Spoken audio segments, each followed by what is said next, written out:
जताततै कोही एउटा कर्मचारीको सरुवादेखि अनेक खाले कुराहरूमा ठुलो लेनदेनका कुराहरू हामी भन्सारसँग जोडिन्छ र यो किन हुन्छ भने त्यसले व्यापार सहजीकरण भन्दा पनि अतिरिक्त आम्दानी चाहिँ त्यहाँ भन्सारमा भएका अनेक खाले अप्ठ्याराहरूलाई अतिरिक्त आम्दानीको बाटोहरू बनाइराखिएको छ।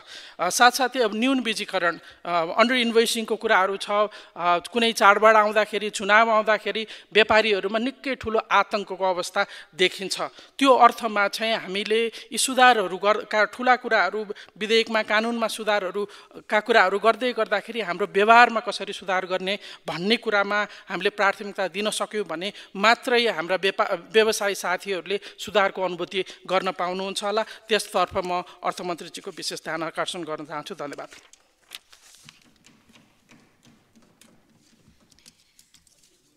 माननीय श्री वासुदेव घिमिरे, त्यसपछि माननीय श्री बद्री प्रसाद पाण्डे।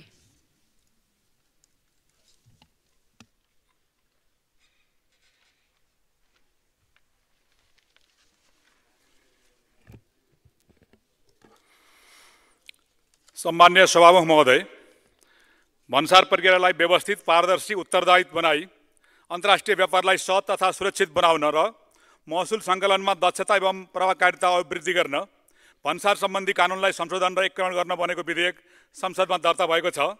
विधेयकमा रहेका अन्तर्निहित विषयवस्तु र व्यवस्थाको बारेमा आवश्यक छलफल हुने नै छ। यसर्थ म संक्षिप्तमा यो विधेयकले कस्ता विषयलाई महत्त्व दिनुपर्दछ भन्ने बारेमा आफ्ना केही सैद्धान्तिक विषय मात्र राख्न चाहन्छु।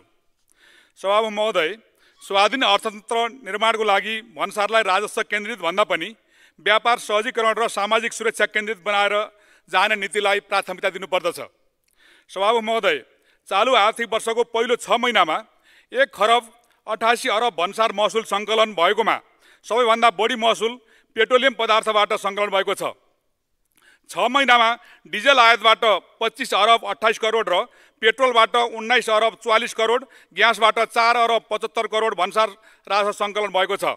जीप, कार, भ्यान आयातबाट 7 अरब 54 करोड, तयारी कपडाको आयातबाट 6 अरब 50 करोड र मोबाइल टेलिफोनबाट 2 अरब 92 करोड राजस्व सङ्कलन भएको छ। यो तथ्याङ्कले हाम्रो मुलुक भन्सार राजस्व सङ्कलनमा बढी केन्द्रित रहेको देखाउँछ। विश्व आर्थिक प्रणाली उदारीकरणको दिशातर्फ निरन्तर अग्रसर भइरहेको सन्दर्भमा भन्सार महसुलबाट सधैँभरि राजस्व बढाउन सकिने अवस्था नरहन सक्छ। सभामुख महोदय, यसर्थ आन्तरिक उत्पादन बढाउने नीतिका साथ सरकार अगाडि बढ्नुपर्दछ। सभामुख महोदय, भन्सार पूर्वाधार तथा सुविधाको कमीका कारण भन्सार जाँच पासमा ढिलाइ हुँदा व्यापारको समग्र लागत बढ्न गएको पाइन्छ। यसले उद्योग व्यवसायमा नकारात्मक असर पार्नुका साथै अन्तिम चरणमा लागत बेहोर्नु परेकोले उपभोक्ताहरू नै बढी मर्कामा पर्ने गरेका छन्। भन्सार पूर्वाधार तथा सुविधाहरूमा सुधार गरी कार्य सरलीकरण गरेर व्यापारको समय र लागतलाई सम्भव भएसम्म कटौती गरी गैर भन्सार अवरोधबाट पर्ने नकारात्मक असरलाई घटाउँदै जानु अहिलेको आवश्यकता हो। सभामुख महोदय, दण्डकालमा विस्थापित छोटी भन्सार कार्यालयहरू धेरै स्थानमा अझै सञ्चालन हुन सकेका छैनन्। खुला सिमाना भएका कारण राजस्वका सम्भावना भएका छोटी भन्सारहरू पुनः सञ्चालन गर्नुपर्ने टटकारो आवश्यकता छ। वैकल्पिक उपाय खोजेर भए पनि मानिसहरू आवतजावत हुने र सामानको ओसार पसार हुने नाकामा भन्सार प्रशासनको अनिवार्य उपस्थिति हुनुपर्दछ। कतिपय छोटी भन्सार कार्यालयहरूलाई स्तरोन्नति गर्नुपर्ने अवस्था पनि देखिएको छ। सभामुख महोदय, रूपन्देहीको कुरा गर्दा छोटी भन्सार कार्यालय लुम्बिनीलाई भन्सार कार्यालयकै रूपमा स्तरोन्नति गर्नुपर्ने टटकारो आवश्यक छ। गौतम बुद्धको पवित्र जन्मस्थल लुम्बिनीबाट नजिकै रहेको यो नाकाको स्तरोन्नतिले बाह्य पर्यटकको सङ्ख्या अभिवृद्धिमा समेत सहयोग पुग्ने देखिन्छ। यस्तै यो नाकाबाट सवारी साधन नेपाल सहज रूपमा आउने जाने व्यवस्था मिलाउन समेत सरकारको ध्यान आकर्षण गर्न चाहन्छु। धन्यवाद।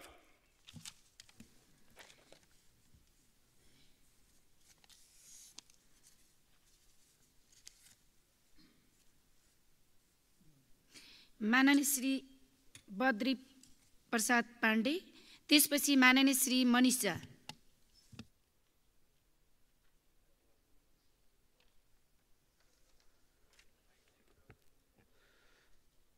सम्माननीय सभामुखज्यू, यो भन्सार विधेयकको सामयिक जुन परिवर्तन र संशोधन हामीले खोजिरहेका छौँ, यसका दुईटा आवश्यकताहरू छन्। एउटा अन्तर्राष्ट्रिय प्रतिबद्धता यसको आवश्यकता हो।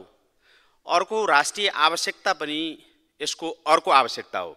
किनभने हामीले देशभित्र राजस्व सङ्कलनको दायरा र आकारलाई हामीले बढाउनु पर्नेछ।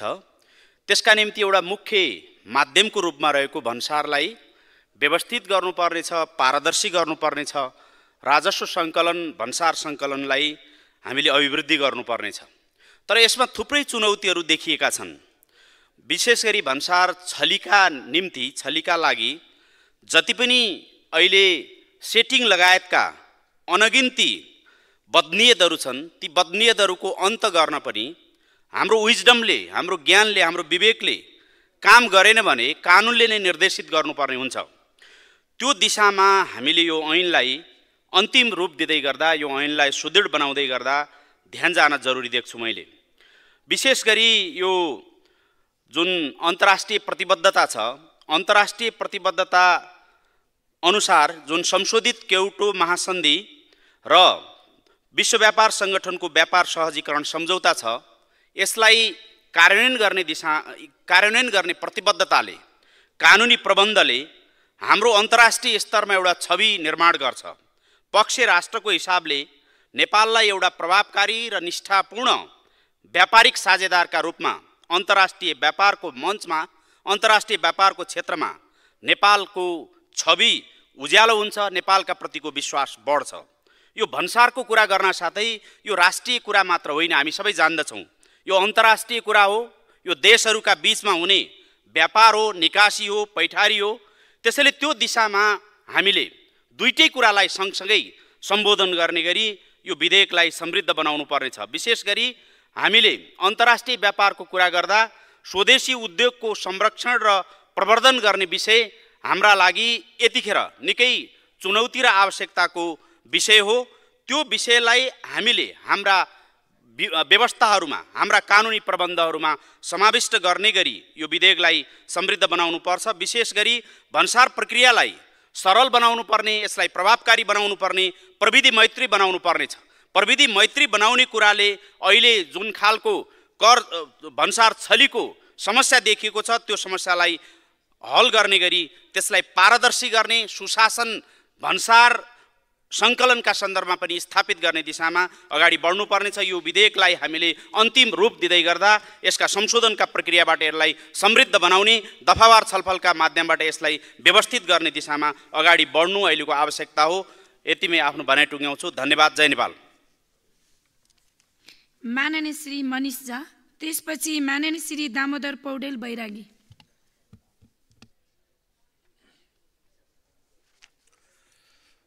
सम्मानीय सभामुख महोदय, समय उपलब्ध गराउनु भएकोमा धन्यवाद। कुनै पनि देशको एउटा आफ्नो सीमित आर्थिक हैसियत हुन्छ, उत्पादनको सीमित क्षमता हुन्छ र बाह्य सामग्री र उत्पादनले उसको आर्थिक हैसियत र क्षमतामा अनावश्यक रूपमा त्यो बजार हस्तक्षेप नगरोस् भनेर यो भन्सार, यो कस्टम पोलिसीको 17औं शताब्दीदेखि अभ्यास हुन थाल्यो। नेपालमा पनि लगभग अभ्यास हुन थालेको 1640 देखि नै हो। सन् 1640 रसुवा जिल्लाको बेत्राविती भन्ने ठाउँमा काठमाडौँ, पाटन र भक्तपुरले आफ्नो ट्रेड फेसिलिटेसन अफिस सुरु गरेर सुरुवात गर्दै गर्दा हामी त्यही बेलामा नै सुरुवात गऱ्यौँ। तर अहिले आएर संस्थागत रूपमा हाम्रो अभ्यासहरू, क्षमताहरू हेर्दै गर्दा हामी निकै पछाडि पढेको पाउँछौँ। त्यसैले गर्दाखेरि अहिले यसको भन्सारको परिकल्पना गर्दै गर्दाखेरि त्यसबाट सङ्कलित पैसाले यो तीनवटा भन्सारको परिकल्पना गर्दै गर्दाखेरि तीनवटा लक्ष्य र उद्देश्यले, सैद्धान्तिक लक्ष्यले यसको परिकल्पना गरियो। प्रशासनिक सहजीकरण गर्ने, कानुन व्यवस्था तथा न्यायको अभ्यास गर्ने र राजस्व सङ्कलन गर्ने भनेर।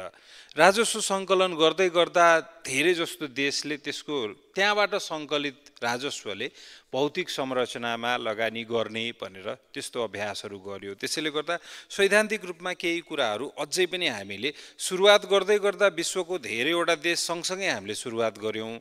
तर केही क्षमता र सिद्धान्तको कुरामा हामीले काम गर्नुपर्ने अझै पनि बाँकी देखिन्छ। त्यसैले यसमा सैद्धान्तिक रूपमा मेरो केही सुझावहरू, यो भन्सार भनेको अघि हाम्रो माननीय शिशिर खनालज्यूले पनि भन्नुभयो कि आचरणको कुरा धेरै आवश्यक छ प्रविधिभन्दा। यो प्रविधिभन्दा पनि यसमा आचरण र व्यवहारको कुरामा हामीले काम गर्नु छ। राज्य व्यवस्था भनेको सहजकर्ता हो, तर हामी कहाँ ठेकेदार प्रवृत्ति धेरै हावी छ। त्यसैले गर्दा हामी सहजकर्ता हौँ, हामीले नागरिकलाई सहजीकरण गरिदिने हो भनेर कर्मचारीमा र विशेषतः भन्सार र नाकामा देखिने कर्मचारीमा त्यो आचरणको कमजोरी पाइन्छ, त्यसमा काम गर्न आवश्यक छ। र संस्थागत क्षमता अभिवृद्धि गर्न एकदमै धेरै आवश्यक देखिन्छ, जसमा यो डकुमेन्टमा केही काम गर्न बाँकी छ। र त्यसरी नै नागरिकले महँगो कर तिरेर र महँगो मूल्य तिरेर लिएर आएको वस्तुहरू भन्सारको नाकाहरूमा थुप्रिएको देख्नु भनेको त्यो राज्यको हरेक दिन हरेक पल नोक्सानी भइराखेको छ भन्ने कुराको सूचक हो।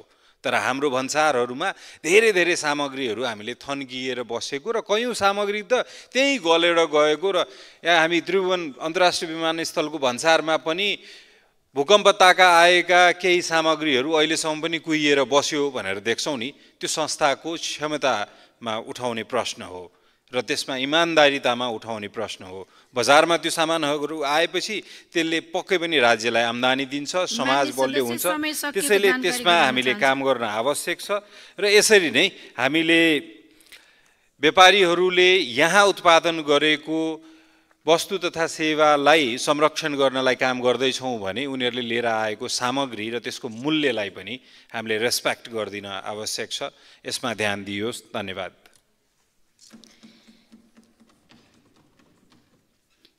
माननीय श्री दामोदर पौडेल बैरागी, त्यसपछि माननीय श्री विद्या भट्टराई।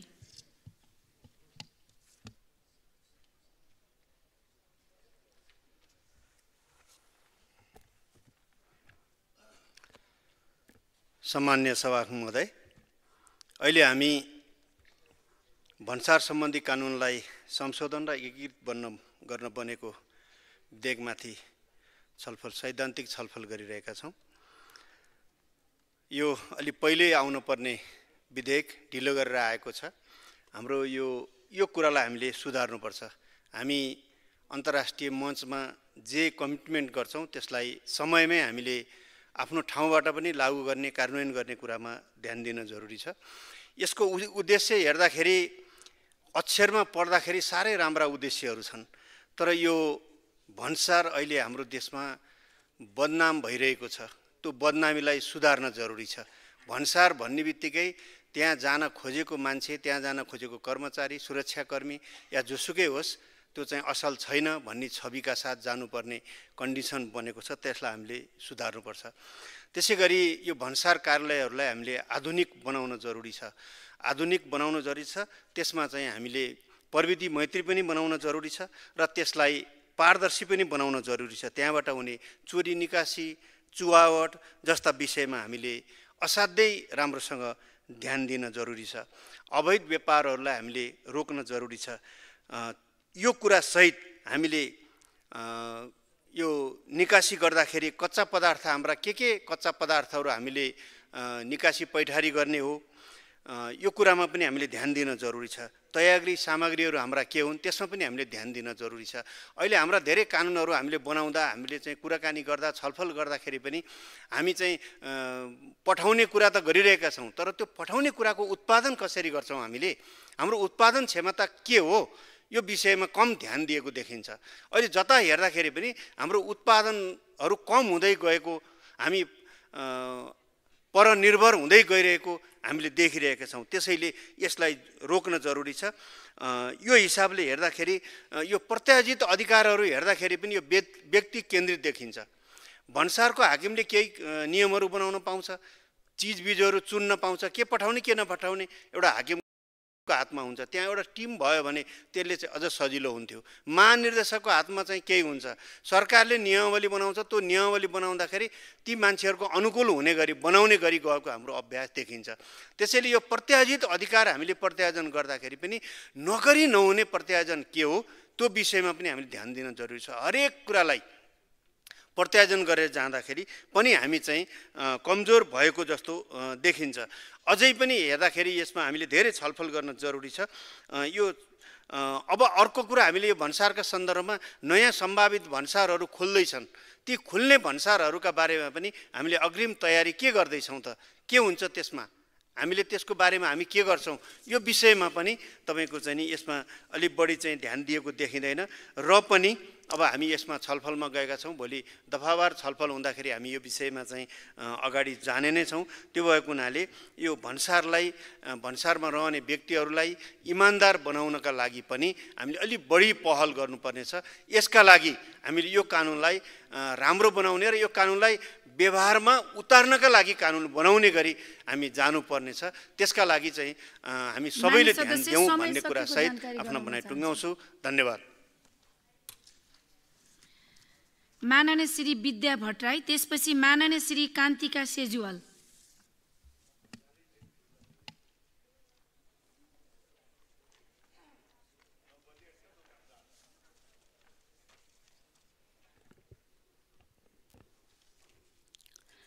सम्मान्य सभामुख महोदय, भन्सार सम्बन्धी कानुनलाई संशोधन र एकीकरण गर्न बनेको विधेयकको सैद्धान्तिक छलफलमा हामी छौँ। यो छलफलमा भाग लिइरहँदा यो विधेयक समयमै आउनु पर्थ्यो भन्ने कुरामा म सहमति जाहेर गर्दै अहिले आएको छ। यसलाई कसरी हामीले अझै कार्यान्वयन गर्न सक्ने गरी प्रभावकारी बनाउने भन्ने सम्बन्धमा हामी छलफल गर्नुपर्छ भन्ने लागेर मैले केही सुझावहरू यहाँ राख्न चाहन्छु। पहिलो कुरा, हाम्रो देश आयात निर्भर देश नै हो, भूपरिवेष्टित देश हो भन्ने कुरालाई हामीले स्वीकार गर्न जरुरी छ। यो दृष्टिकोणका आधारमा हामीले यो विधेयकलाई निर्माण गर्नुपर्छ भन्ने मलाई लागेको छ। दोस्रो कुरा, संशोधित क्योटो महासन्धि जुन रिभाइज्ड क्योटो कन्भेन्सन, यो आरकेसी एक अन्तर्राष्ट्रिय भन्सार मानक हो जसको उद्देश्य अन्तर्राष्ट्रिय व्यापारलाई सहज बनाउन र भन्सार प्रक्रियाहरू सरल र सामञ्जस्यपूर्ण बनाउन आवश्यक छ भन्ने कुरालाई मध्यनजर गरेर हामीले यो विधेयक आज छलफलमा ल्याएका छौँ। त्यही मानसिकताका आधारमा हामीले यसलाई स्वीकार गरेर जाँदै पनि आरकेसीमा उल्लेखित भएका मापदण्डहरू अपनाउन हामीसँग आज उपलब्ध पूर्वाधार, प्रविधि र मानव संसाधनको जुन अवस्था छ त्यो अवस्था अपर्याप्त छ। त्यो अवस्थालाई हामीले कसरी लगानी गर्न सक्छौँ भन्ने कुरामा हामीले विश्लेषण गरेनौँ भने मलाई लाग्छ यो विधेयक आउने, ऐन बन्ने, तर त्यसको प्रभावकारी कार्यान्वयन नहुने कुरा फेरि पनि हाम्रो लागि चुनौती हुन्छ भन्ने मैले ठानेको छु। यसकारण म सरकारलाई यो प्रतिको प्रतिबद्धतासहित यो विधेयकलाई हामीले चाहिँ निर्माण गरेर जाउँ भन्ने कुरा पनि सुझाव दिन चाहन्छु। वस्तु पैठारी घटेका कारण भन्सार बिन्दुमा सङ्कलित कुल राजस्वको योगदान 50.6% रहेकोमा यस आर्थिक वर्षमा 44.3% मात्र योगदान रहेको तथ्यलाई पनि हामीले आकलन गर्न जरुरी छ। र कस्ट बेनिफिटको विश्लेषण हामीले गऱ्यौँ कि गरेनौँ, कस्ट बेनिफिटको विश्लेषण गरेर मात्रै हामीले यो विधेयकलाई निर्माण गर्ने कुरातर्फ जानुपर्छ भन्ने मलाई लाग्छ। अर्को, भन्सारलाई व्यवस्थित गर्ने हो भने डिजिटाइजेसन अनिवार्य छ। म्यानुअल सिस्टम भित्र देखेका गतिविधिहरूले आम नागरिकमा अविश्वास पैदा गरेको छ। यसको बारेमा पनि ध्यान दिउँ भन्ने कुरा म यहाँ जाहेर गर्न चाहन्छु। धन्यवाद। माननीय श्री कान्तिका सेजुवाल, त्यसपछि माननीय श्री गणेश पराजुली।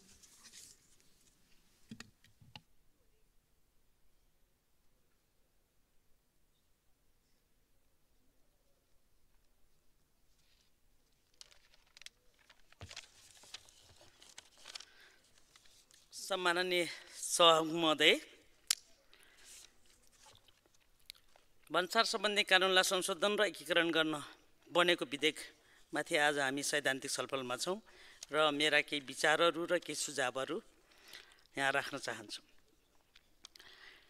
भन्सार ऐनमा संशोधन प्रस्तावमा मैले केही सुझावहरू बुदागत रूपमा ल्याएको छु। भन्सारमा मल वस्तुको मूल्याङ्कन कायम गर्दा भन्सार ऐन 2064 को दफा 13 WTO को गेट जुन जेनरल एग्रिमेन्ट अन ट्यारिफ ट्रेडको भ्यालुएसनको सिद्धान्त अनुसार समेत कारोबार मूल्यलाई मान्यता दिन प्राथमिकता दिनुपर्ने, सोही दफा मूल्य कायम गर्ने छैटौँ व्यवस्था फल ब्याक मेथडमा नजाने गरी कानुनी प्रवर्धन गर्नुपर्नेछ र भन्सार मूल्याङ्कन परिजनका लागि सन्दर्भ मूल्य सूचीलाई व्यावहारिक रूपमा परिमार्जन गर्नुपर्ने, सबै मालवस्तुलाई ब्रान्डेड जस्तो व्यवहार गर्न नहुने, मालवस्तुको यकिन गरी मात्र मूल्याङ्कन गर्नुपर्ने, भन्सार महसुल निर्धारण गर्दा जसरी पनि बढी महसुल असुल गर्ने जुन अव्यावहारिक अभ्यासलाई मनन गर्नुपर्नेछ। उदाहरणको लागि सिसा भएको अल्मुनियमको झ्याल कहिले 70 भागबाट र कहिले 76 भागबाट वर्गीकरण गर्न नहुने, जुन मालवस्तु जुन भागबाट वर्गीकरण हुनुपर्ने हो सोही भागबाट मात्र वर्गीकरण गर्न प्रोत्साहित गर्नुपर्ने। अर्को भन्सार ऐन 2064 को दफा 57 मा मालवस्तुको बिगो 10 लाख भन्दा माथि हुँदा कैद सजाय हुने व्यवस्था हाल पनि विद्यमान नै रहेको छ। त्यसमा चाहिँ जो व्यवस्था छ कायम गर्दाको अवस्थामा र अहिलेको आम समस्याको रूपमा हेर्दाखेरि सुनको मूल्य प्रति तोला 25,000 रहेकोमा करिब 40 तोला सुनसम्मको बिगोमा कैदको भागीदार हुन नपर्ने व्यवस्था गरेकोमा हाल सुनको मूल्य वृद्धि भई प्रति तोला 1,25,000 भएको अवस्थामा 10 तोला भन्दा कम सुनको बिगोमा समेत कैद सजायको भागीदार हुनुपर्ने भएको छ। यसले एकातर्फ अनावश्यक रूपमा मुद्दाको चाप बढेको र अन्य मालवस्तुको समेत मूल्य वृद्धि भएको परिप्रेक्ष्यमा उक्त सीमालाई पुनरावलोकन गरी कम्तीमा 50 लाख कायम गर्नु उपयुक्त हुने गरी कानुन संशोधन गर्न उचित छ भन्ने बनाइराख्न चाहन्छु। र अर्को, यात्रुले विदेश जाँदा लगाएर गएको सुनका गहना समेत पुनः नेपाल फिर्ता आउँदा आफैले किनेर लगेको बिल भएको गहनाको पनि हालको कानुनी व्यवस्था अनुसार महसुल तिर्नुपर्ने अवस्था। सो सम्बन्धमा विदेश जाँदा गहना लगाएर जान पाउने नपाउने, लिएर गएको गौर गहनाको सम्बन्धमा के कस्ता कागजात साथमा राख्दा पुनः महसुल बुझाउन नपर्ने हो, सो सम्बन्धमा आउने ऐनमा कानुनमा स्पष्ट रूपमा परिभाषित हुनुपर्नेछ। भन्सार ऐनले सीमा सुरक्षा सम्बन्धमा गरेको व्यवस्था पर्याप्त छैनन् भएका व्यवस्थाहरूलाई सीमा सुरक्षा गर्ने सन्दर्भमा थप व्यावहारिक र बाध्यात्मक बन्ने गरी कानुन व्यवस्था गर्नुपर्नेछ। आम उपभोक्ताको स्वास्थ्यमा प्रतिकूल प्रभाव पर्ने मालवस्तुहरू लागू औषध नियन्त्रण सम्बन्धमा समेत भन्सार बिन्दुमै नियन्त्रण हुने कानुनी व्यवस्था हुन उपयुक्त देखिन्छ। धन्यवाद। जय नेपाल। माननीय श्री गणेश पराजुली, त्यसपछि माननीय श्री ठाकुर प्रसाद गैरे।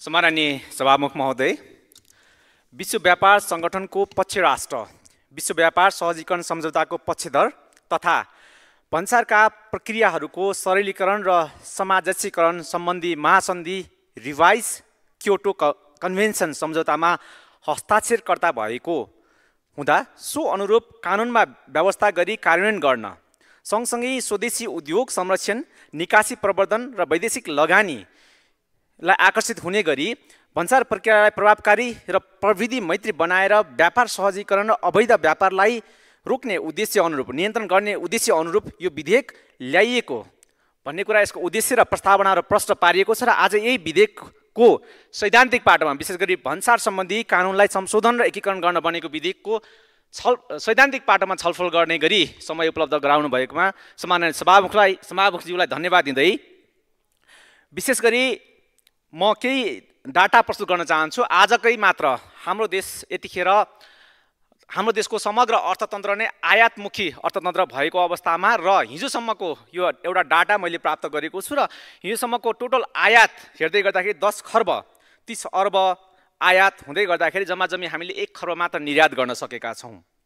र यसरी हेर्दै गर्दाखेरि झन्डै 9 खर्ब 29 अर्ब व्यापार घाटा बेहोरिरहेको हामीले यो भन्सार सम्बन्धी कानुन संशोधन गर्दै गर्दाखेरि जति सक्दो चाँडो जति सक्दो हामीले निर्यातलाई प्रमोसन हुने गरी भन्सारका दरहरूमा हामीले काम गर्न सक्यौँ भने हामीले आयातलाई प्रतिस्थापन गर्न सक्छौँ, त्यसपछि निर्यात बढाउन सक्छौँ र निर्यातबाट हाम्रो अर्थतन्त्रको सुधार गर्न सक्छौँ भन्ने पाटोमा हामीले ध्यान दिन सक्यौँ भने धेरै हदसम्म हामीले अर्थतन्त्रको सुधारको पाटोमा निर्यातबाट र आयातलाई प्रतिस्थापन गरेर काम गर्दै गर्दाखेरि अर्थतन्त्रको सुधारको पाटोमा हामी काम गर्न सक्छौँ भन्ने कुरा मैले जोड्दै गर्दाखेरि यो कानुन हामीले उदाहरणको रूपमा राजमार्गलाई प्रस्तुत गरेर राजमार्ग जति सरल, जति सहज र जति कम घुम्ती र साँगुरा घुम्ती भएको र जति अन्तर्राष्ट्रिय मापदण्ड पुरा गरेको राजमार्गबाट यात्रा सुरु गर्दै गर्दाखेरि जति चाँडो हामी गन्तव्यमा पुग्न सक्छौँ त्यसै गरी हामीले बनाउने कानुन त्यति सरल, सहज र अन्तर्राष्ट्रिय मापदण्डलाई सहज रूपमा स्वीकार्न सक्ने र अन्तर्राष्ट्रिय मापदण्ड पुरा गर्न सक्ने कानुन हामीले बनाउन सक्यौँ भने मात्र यो देशले देखेको समृद्धिको सपना पुरा गर्नलाई हामी चाँडो गन्तव्यमा पुग्न सक्छौँ। तर त्यो पाटोमा पुरा गर्दै गर्दाखेरि हामीले बनाउने यी कानुनहरू साँच्चै कुन तथ्याङ्कको आधारमा कानुन तय हुन्छन् त, यो पाटोमा म सोच्न बाध्य भएको छु र सैद्धान्तिक पाटोमा छलफल गर्दै गर्दाखेरि हामीले तय गर्ने यी सबै कानुनहरू बनाउँदै गर्दाखेरि कमसेकम राष्ट्रको केन्द्रीय तथ्याङ्क विवरणलाई केन्द्रमा राखेर त्यो तथ्याङ्कहरूलाई अध्ययन गरेर अनि हामीले कानुन संशोधन गर्ने प्रक्रियामा हामीले बेसी भूमिका खेल्यौँ भने साँच्चै हामीले त्यो समृद्धिको यात्रा तय गर्नको लागि चाँडो गन्तव्यमा पुग्छ भन्ने चाहिँ मेरो बुझाइ मैले महसुस गरेको छु। म यहाँ उदाहरणको रूपमा एउटा उदाहरण जोड्न चाहन्छु। थुप्रै विषयवस्तु हुँदै गर्दाखेरि पनि यो छोटो समयमा सबै कुरा यहाँ प्रस्तुत गर्न सकिँदैन। गत वर्ष छोट्याउन अनुरोध गर्दछु। मैले सकाइ गएँ सभामुख महोदय। गत वर्ष हामीले चिनीको भन्सार मूल्य दर परिवर्तन गऱ्यौँ। 40%बाट 30%मा परिवर्तन गर्दै गर्दाखेरि हामीले कुन आधार र कुन तथ्याङ्कको आधारमा त्यो परिवर्तन गर्यौँ, त्यसले उपलब्धि हासिल गर्दै गर्दाखेरि राष्ट्रिय उत्पादनमा कति वृद्धि गर्न सक्यौँ र आत्मनिर्भर कति बन्न सक्यौँ र यसरी 40बाट 30मा झार्दै गर्दाखेरि के आधारलाई तय गरेर हामीले झारेको भन्ने पाटोको अध्ययन गर्न हामीले पाउने हो भने साँच्चै आगामी दिनमा भन्सार दर तय गर्दै गर्दाखेरि हामीले यो कम विकसित राष्ट्रबाट विकसित राष्ट्रमा उक्लिँदै गरेको राष्ट्रले साँच्चै अन्तर्राष्ट्रिय जगतमा त्यो कम्पिटिसन गर्नको लागि, हाम्रा उत्पादनहरू कम्पिटिसन गर्नको लागि हामी सहज रूपमा ती भन्सार दरहरू तय गर्न सक्छौँ भन्ने पाटो म राख्दै मेरा भनाइलाई अन्त्य गर्छु। धन्यवाद। मान्य श्री ठाकुर प्रसाद गैरे, त्यसपछि माननीय श्री सूर्य प्रसाद ढकाल।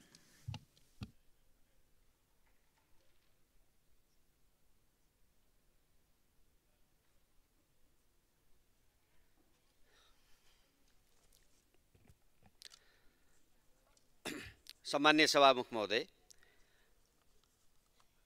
ढिलो गरी भए पनि यो भन्सार विधेयक 2080 सदनमा आएको छ, म स्वागत गर्न चाहन्छु। यसलाई दफावार छलफल गरेर यसलाई परिमार्जनसहित व्यवस्थित गरेर छिटो पास गरेर अगाडि बढ्दाखेरि यो हाम्रो देशको हित अनुकूल हुनेछ भन्ने विश्वास व्यक्त गर्न चाहन्छु। सभामुख मार्फत म अर्थमन्त्रीजीको ध्यानाकर्षण गर्न चाहन्छु, सिङ्गो संसदको सरकारको ध्यानाकर्षण गर्न चाहन्छु। आज हाम्रो देशका भन्सार कार्यालयहरूको परिचय नुन तेल देख्ने, सुन नदेख्ने, सर्वसाधारण देख्ने, बिचौलिया तस्करहरू नदेख्ने, 1-2 किलो 2-4 किलो देख्ने, क्विन्टल नदेख्ने, अवैध ओसार पसारका निम्ति सहज हुने,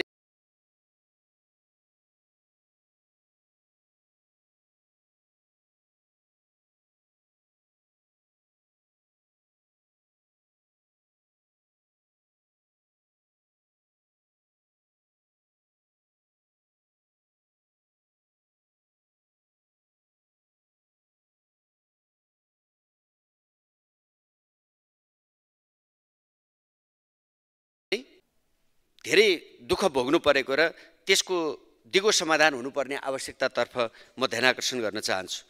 ट्रेडको सम्भावना भएका छोटी भन्सार कार्यालयहरूलाई यथावत राख्ने, तिनको स्तर वृद्धि गर्ने र साथै सम्भावना नभएका र ट्रेडको सम्भावना नभएका कार्यालयहरूलाई क्रमशः विस्थापित गर्नेतर्फ ध्यान दिन जरुरी मैले ठानेको छु। प्रशासनिक झन्झटहरूलाई चाहिँ र भन्सार प्रक्रियालाई सरलीकरण गर्ने, भन्सारबाट हुने घुसपेट, छली, बदमासी, दलाली जस्ता प्रवृत्तिहरूलाई नियन्त्रण गर्न आवश्यक छ र मुख्य रूपमा चाहिँ हाम्रो यो ऐनमा व्यवस्थापन गर्ने र त्यसको कार्यान्वयन गर्ने हिसाबले यसमा नआएको र आउनै पर्ने आवश्यकता के छ भने हाम्रो भन्सार नीतिको कार्यक्रम कामको पारदर्शिता, नैतिकता, नैतिक मूल्य, सदाचारिता र त्यसका मापदण्डहरू चाहिँ यो ऐनमा चाहिँ प्रस्तुत भएका छैनन्। यो ऐनमा चाहिँ यी विषयहरू चाहिँ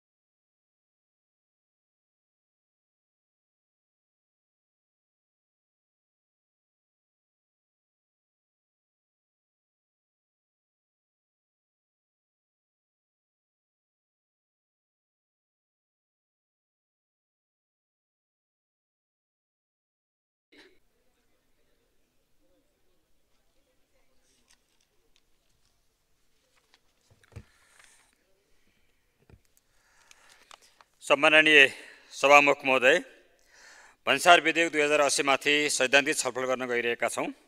यसमा 20 परिच्छेद 156 धारा छन्। यो विधेयक 11औं पटक संशोधन भइसकेको छ। आर्थिक विकासको लागि महत्त्वपूर्ण स्रोतको रूपमा रहेको राजस्व सङ्कलन गर्ने, मुलुकको लगानी तथा व्यावसायिक वातावरण निर्माणको लागि व्यापार सहजीकरणमा मद्दत पुर्याउने र वातावरण तथा मानव स्वास्थ्यलाई असर पर्ने वस्तु मुलुकभित्र वितरण नदिनका लागि महत्त्वपूर्ण भूमिका रहेको भन्सार प्रशासन समय अनुकूल सुधार गर्दै जानुपर्छ। राष्ट्रिय तथा अन्तर्राष्ट्रिय क्षेत्रमा आएका परिवर्तन र चुनौतीहरूको सामना गर्न सक्ने प्रशासनिक संरचनाहरू बनाउँदै जानुपर्छ। भारतीय सिमाना क्षेत्रमा 20, उत्तर सिमाना क्षेत्रमा 9, त्रिभुवन विमानस्थलमा 1 गरी जम्मा 30 भन्सार नाकाहरू छन्। यसलाई बढाएर 40 पुर्याउन जरुरी छ। बाँकेको नरेनापुरमा छोटी भन्सार स्थापना गर्न आवश्यक छ। त्रिभुवन विमानस्थलबाट यति धेरै सुन तस्करी हुन्छ भने अन्तको अवस्था के होला, जहाँ खुला बर्डर छ। भन्सारमा कर्मचारी र प्रहरी जान किन यति धेरै आतुर हुन्छन्? कुनै कर्मचारी 2 वर्ष भन्सारमा बस्यो भने उसले भनेर चाहे अनुसारको घर, गाडी, अन्य सुविधा कसरी जम्मा गर्न सक्छन्? यसको माध्यम तरिका के हो? भन्सारमा जाने कर्मचारीको आर्थिक विवरण घोषणा गरेर मात्र पठाउने कानुन बनाउनुपर्छ। भन्सार प्रशासन कार्यालय पारदर्शी, वस्तुनिष्ठ, उत्तरदायी, प्रविधि मैत्री, सदाचारयुक्त र सेवाग्राही मैत्री बनाउन आवश्यक छ। आज भन्सार वन कार्यालय, आन्तरिक राजस्व कार्यालय, जिल्ला प्रहरी कार्यालय 60 लाखभन्दा बढी साधनहरू रहेका छन्। चोरीको माल हो भन्ने थाहा पाएपछि त्यो ढिलो चाँडो लिलामी हुने नै हो। तर सबै सामान पाटपुर्जा कुहेपछि, चोरी भएपछि र भन्सारका कर्मचारीहरूले चलाएर धुलो पिठो बनाएपछि लिलामी हुन्छ किन? चोरीका सामान 2 हप्ताभित्र लिलामी हुने कानुन बनाउन आवश्यक छ। एयरपोर्टमा सुन तस्करी हुँदा जहाजको मालिक समातिँदैन। जहाजबाट तस्करी भएको सुन ट्याक्सीमा लाँदा ट्याक्सी ड्राइभर, ट्याक्सी मालिक समातिन्छ, कारबाही हुन्छ। तर जहाज र जहाजको मालिक र पाइलटलाई किन कारबाही हुँदैन? यो मूल्याङ्कन विषयमा यकिन हुनुपर्छ। जस्तै चामलको मूल्य 30 छ, भन्सार मूल्य 25 छ भने भन्सारले 5 रुपियाँ थपेर ल्याउन भन्छ। त्यसो गर्दा वस्तुको मूल्य पनि वृद्धि हुने, उपभोक्तालाई मार पनि पर्ने भएको हुनाले भन्सारमा जति मूल्य छ त्यति नै वस्तुको चाहिँ भन्सार काट्ने व्यवस्था गर्न जरुरी छ। नेपालगञ्ज भन्सारमा सामान चेक गर्दा साना गाडीको रु 3000, ठुला गाडीको 5000 लिने गरेका छन्। नदिए हप्ताौँसम्म सामान चेक हुँदैन। कहिलेसम्म यस्तो व्यतिथि रहिरहन्छ? नेपालगञ्ज भन्सारमा अरबौँ खर्च गरेर एकीकृत भन्सार चेकपोस्ट स्थापना भएको छ। 2 जना प्रधानमन्त्रीजीले उद्घाटन गरिसक्नु भएको छ। त्यो अझसम्म पूर्ण रूपले सञ्चालनमा आउन सकिरहेको छैन। नेपालगञ्जमा 1 जना गुटका व्यापारी छन्। 3 अरबभन्दा बढी कर राज्यलाई तिर्छन्। सयौँलाई रोजगारी दिएका छन्। त्यसै गरी शिखर प्लाइवेट उद्योग छ र सो प्लाइवेट भारतमा सबै निकासी हुन्छ। अरबौँको कर तिर्छन्, सयौँलाई जागिर दिन्छन्। तर राजस्व अनुसन्धान कार्यालयले ती दुवैजनासँग नेपालगञ्ज कोलपुर हाइवेसँग जोडिएको जमिन माग गरिरहेका छन्। जमिन नदिएमा फसाइदिने धम्की दिइरहेका छन्। यस्तो भएपछि पुँजी पलायन नभएर के हुन्छ? उद्योग बन्द नभएर के हुन्छ? रोजगारी कसरी सिर्जना हुन्छ? राजस्व कसरी उठ्छ? मान्छे समातिएपछि कागजपत्र भएका साधनहरू भन्सारमा लिलामी वा मुद्दा चलाउने कुरा हटाउनुपर्छ। र नेपालमा हजारौँ युवाहरू विदेशको लागि रोजगारको लागि जाने गर्छन्। विदेश गएर भ्रमण गरेर आउनेहरूको लागि पनि त्यही ढङ्गको कुरा। वर्षौँ भन्सारमा काम गरेर फर्केका ती श्रमिक अथवा ती युवाहरूको घरका श्रीमान, श्रीमती, छोरा, बच्चाबच्चीलाई सुर गरगहना ल्याउँदाखेरि पनि लगाउने करमा अथवा त्यसको मूल्याङ्कन विधिमा चाहिँ एउटा निश्चित विधि अथवा निश्चित कानुन बनाउनुपर्छ भन्ने कुरा राख्दै बिदा हुन चाहन्छु। धन्यवाद। माननीय श्री शिव नेपाली, त्यसपछि माननीय श्री शोभिता गौतम।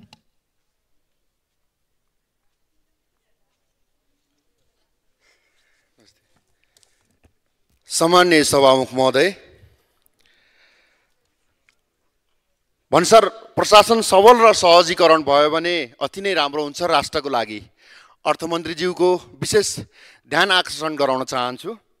सम्माननीय सभामुख महोदय, यो 308 पेज 19 परिच्छेद र 155 दफा भन्सार ऐन 2064लाई प्रतिस्थापन गर्न आएको विधेयक प्रतिनिधि सभामा उत्पत्ति भन्सार विधेयक 2080 माथि छलफलमा भाग लिँदै गर्दा दफा 26 र दफा 27 मालवाहक र दुहानी भन्ने शब्द राखिएको रहेछ। खुसी लाग्यो। तर यो शब्द पढ्दा त खुसी लाग्यो, तर यो शब्दलाई प्रतिनिधित्व गर्ने यातायात व्यवसायहरूको पीडा मेरो आँखा अगाडि झलझली छ।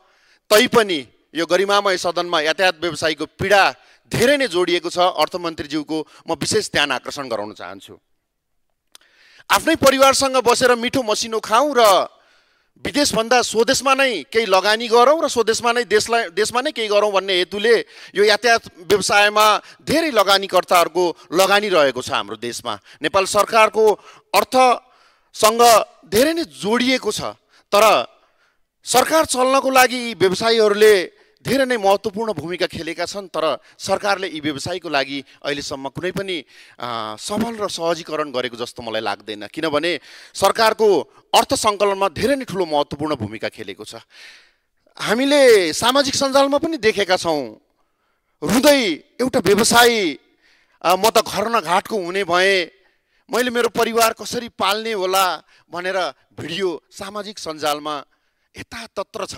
तर हामी यो गरिमामय सदनमा समय पाउँछौँ, बोल्छौँ, तर तिनीहरूको व्यथा सरकारले हामीले कहिले बुझ्ने सभामुख महोदय। र यी यातायात व्यवसायी यो भन्सारसँग जोडिएको छ। भन्सारसँग हरेक कुराहरू धेरै कुराहरू जोडिएका छन्। 155वटा दफा नै जोडिएको छ जस्तो लाग्छ मलाई। हाम्रो कृष्णनगर, वीरगञ्ज नाका, भैरवा नाका जस्ता नेपालका महत्त्वपूर्ण नाकाहरूबाट धेरै कुराहरू आउँछन्, तर यी यातायात व्यवसायहरू ठुलो ठुलो हेरेर बसेको अवस्था छ। सिधै भारतबाट चाहिँ मालबाग ढुवानीका साधनहरू भित्रिँदा हाम्रो व्यवसायहरू रोइरहेको अवस्था छ। यसमा हामीले कहिले काम गर्ने सभामुख महोदय? त्यसकारणले गर्दा विदेशबाट आयातित हुने जति पनि सरसामानहरू छन् ती भन्सारमा नै लोड अनलोडको व्यवस्था मिलाउन म सरकारलाई विशेष ध्यान आकर्षण गराउन चाहन्छु। र सभामुख महोदय, यसै प्रसङ्गमा BBIN क्षेत्रमा मोटर भेहिकल एग्रिमेन्ट MBA कार्यान्वयन गर्ने विषय छलफलमा आएको धेरै भयो। भुटान अलगिए पनि नेपाल, भारत र बङ्गलादेश बिच भइरहेको छलफलमा नेपाली यातायात व्यवसायीको हकितको संरक्षण गर्ने र भारतीय यातायातको अनुगमन तथा नियमन अझ कसिलो बनाउने सरकारको के कस्तो तयारी छ, यसमा म विशेष ध्यान आकर्षण गराउन चाहन्छु। र यो मुद्दा पनि समग्र भन्सार प्रणाली र नाकाहरूमा जोडिएकोले सरकारलाई संवेदनशील बन्न आग्रह गर्न चाहन्छु, किनभने अर्थ सङ्कलन हुने नै भन्सार नाकाबाट हो। त्यस कारणले गर्दा यातायात व्यवसायीको हितमा काम गरौँ र कसरी हुन्छ यो यातायात व्यवसायलाई अझै जगाउने काम गरौँ, किनभने यिनीहरूले धेरै ठुलो महत्त्वपूर्ण योगदान दिएका छन्। मान्य सदस्य, समय सकिएको जानकारी गराउन। धन्यवाद सभामुख महोदय। माननीय श्री शोभिता गौतम, त्यसपछि माननीय श्री किरण कुमार शाह।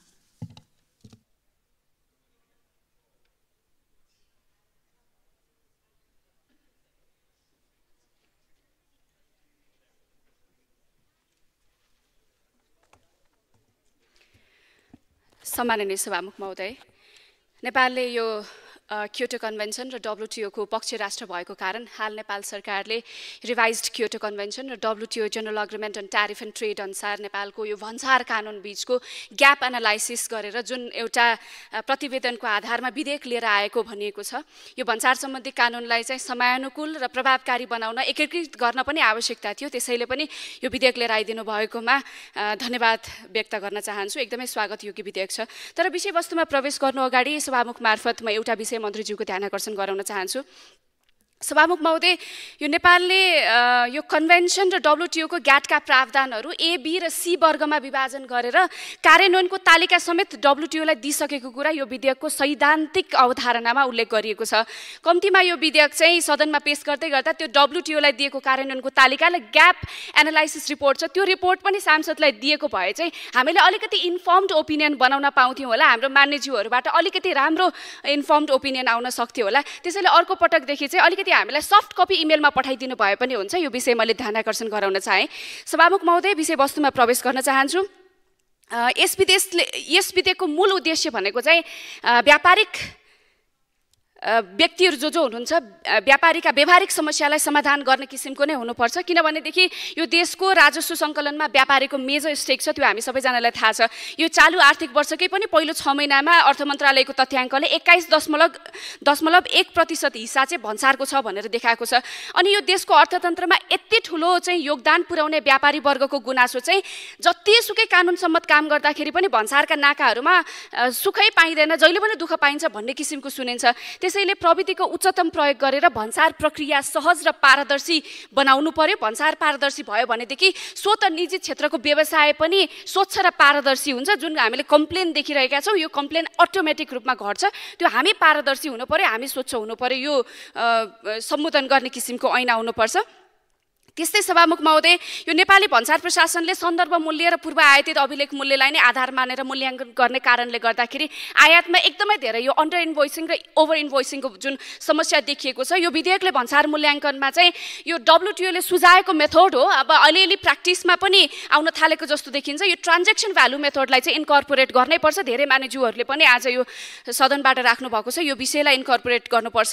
त्यस्तै यो आयात निर्यात हुने माल सामानको क्लासिफिकेसन र मालवस्तुको भ्यालुएसन चाहिँ नेपालको भन्सार प्रशासनको मुख्य समस्या हो र यसको सुधारको पक्षमा यो विधेयक देखिनुपर्छ। यो क्लासिफिकेसन र भ्यालुएसन गर्नको लागि भन्सार जाँच पासमा जुन विज्ञताका लागि विशिष्टीकृत जनशक्ति चाहिन्छ त्यसका लागि हामीले तालिम प्रतिष्ठानको व्यवस्था नगर्ने हो भनेदेखि यो हाम्रो भन्सार प्रशासनले काम गर्न सक्दैन। त्यसैले यो व्यवस्थाहरू चाहिँ यो विधेयकमा देखिएन, अलिकति समावेश होस् भन्ने कुरा ध्यान आकर्षण गराउन चाहन्छु। त्यस्तै भन्सार जाँच पासमा प्रयोग भएको सूचना प्रणाली र यसको अन्तर्देशीय प्रयोग र दुवैतर्फका भन्सार प्रशासन बीच मालवस्तु जाँच पास, वस्तु वर्गीकरण र मूल्याङ्कनका सूचनाहरू जुन आदान प्रदान गर्ने र निर्णय प्रक्रियामा यसको सन्दर्भ प्रयोगको लागि पनि एकदमै आवश्यक प्रावधान नराखिने हो भनेदेखि परिमार्जन र सुधार जुन हामीले गर्छौँ भनिरहेका छौँ यो पनि फितलो हुन्छ। यो रिभाइज्ड क्योटो कन्भेन्सनको च्याप्टर 3 मा पनि यसको सहजीकरण को लागि चाहिँ जक्स्टापोज्ड कस्ट्युम अफिस हुन सक्ने भन्ने कुरा उल्लेख गरेको छ। यसतर्फ पनि सरकारले पर्याप्त तयारी गरेर यो विधेयक लिएर आएको हुनुपर्छ भन्ने मैले अपेक्षा गरेँ। अन्तिममा एउटा कुरा राख्छु, यो सीमा नाकाहरूमा रहेका भन्सार घरहरूबाट साना विषयमा पनि अहिले पनि राजधानीमा धाउनुपर्ने जुन समस्या छ त्यो हटाउनुपर्छ। त्यसो गर्नका लागि भन्सार अधिकृतलाई भन्सार बिन्दुमा एकदमै राजस्व सङ्कलन र सीमा नियन्त्रणमा पनि अधिकार सम्पन्न गराउनुपर्छ। अहिले यो हाम्रो भन्सार प्रशासन चोरी पैठारी र तस्करी नियन्त्रणमा असाध्यै कमजोर छ। यो संसारभरिको स्ट्यान्डर्ड प्र्याक्टिस हेर्ने हो भनेदेखि भन्सार प्रशासन चाहिँ निजामती सेवाबाट नै सञ्चालन गर्ने गरिन्छ। सकिहाले सभामुख महोदय। अब यो निजामती सेवाबाटै सञ्चालन गर्ने र कमान्ड र कन्ट्रोल पनि निजामती सेवामै हुने गरेको जुन स्ट्यान्डर्ड प्र्याक्टिस छ त्यो नेपालमा पनि लागू गरौँ। अहिले चाहिँ पहिलाको जस्तो जुन ब्याङ्कहरू पनि सदरमुकाममा हुने अनि त्यस पछाडिबाट पहिला नगदमै कारोबार गर्नुपर्ने अवस्थामा चाहिँ त्यो 1-4 प्रहरी गार्ड राखिने व्यवस्था थियो, आज पनि त्यो कन्टिन्यू भइरहेको छ। यसलाई रिभाइज गरेर भन्सार प्रशासनकै नियन्त्रणमा हुने किसिमको एउटा चाहिँ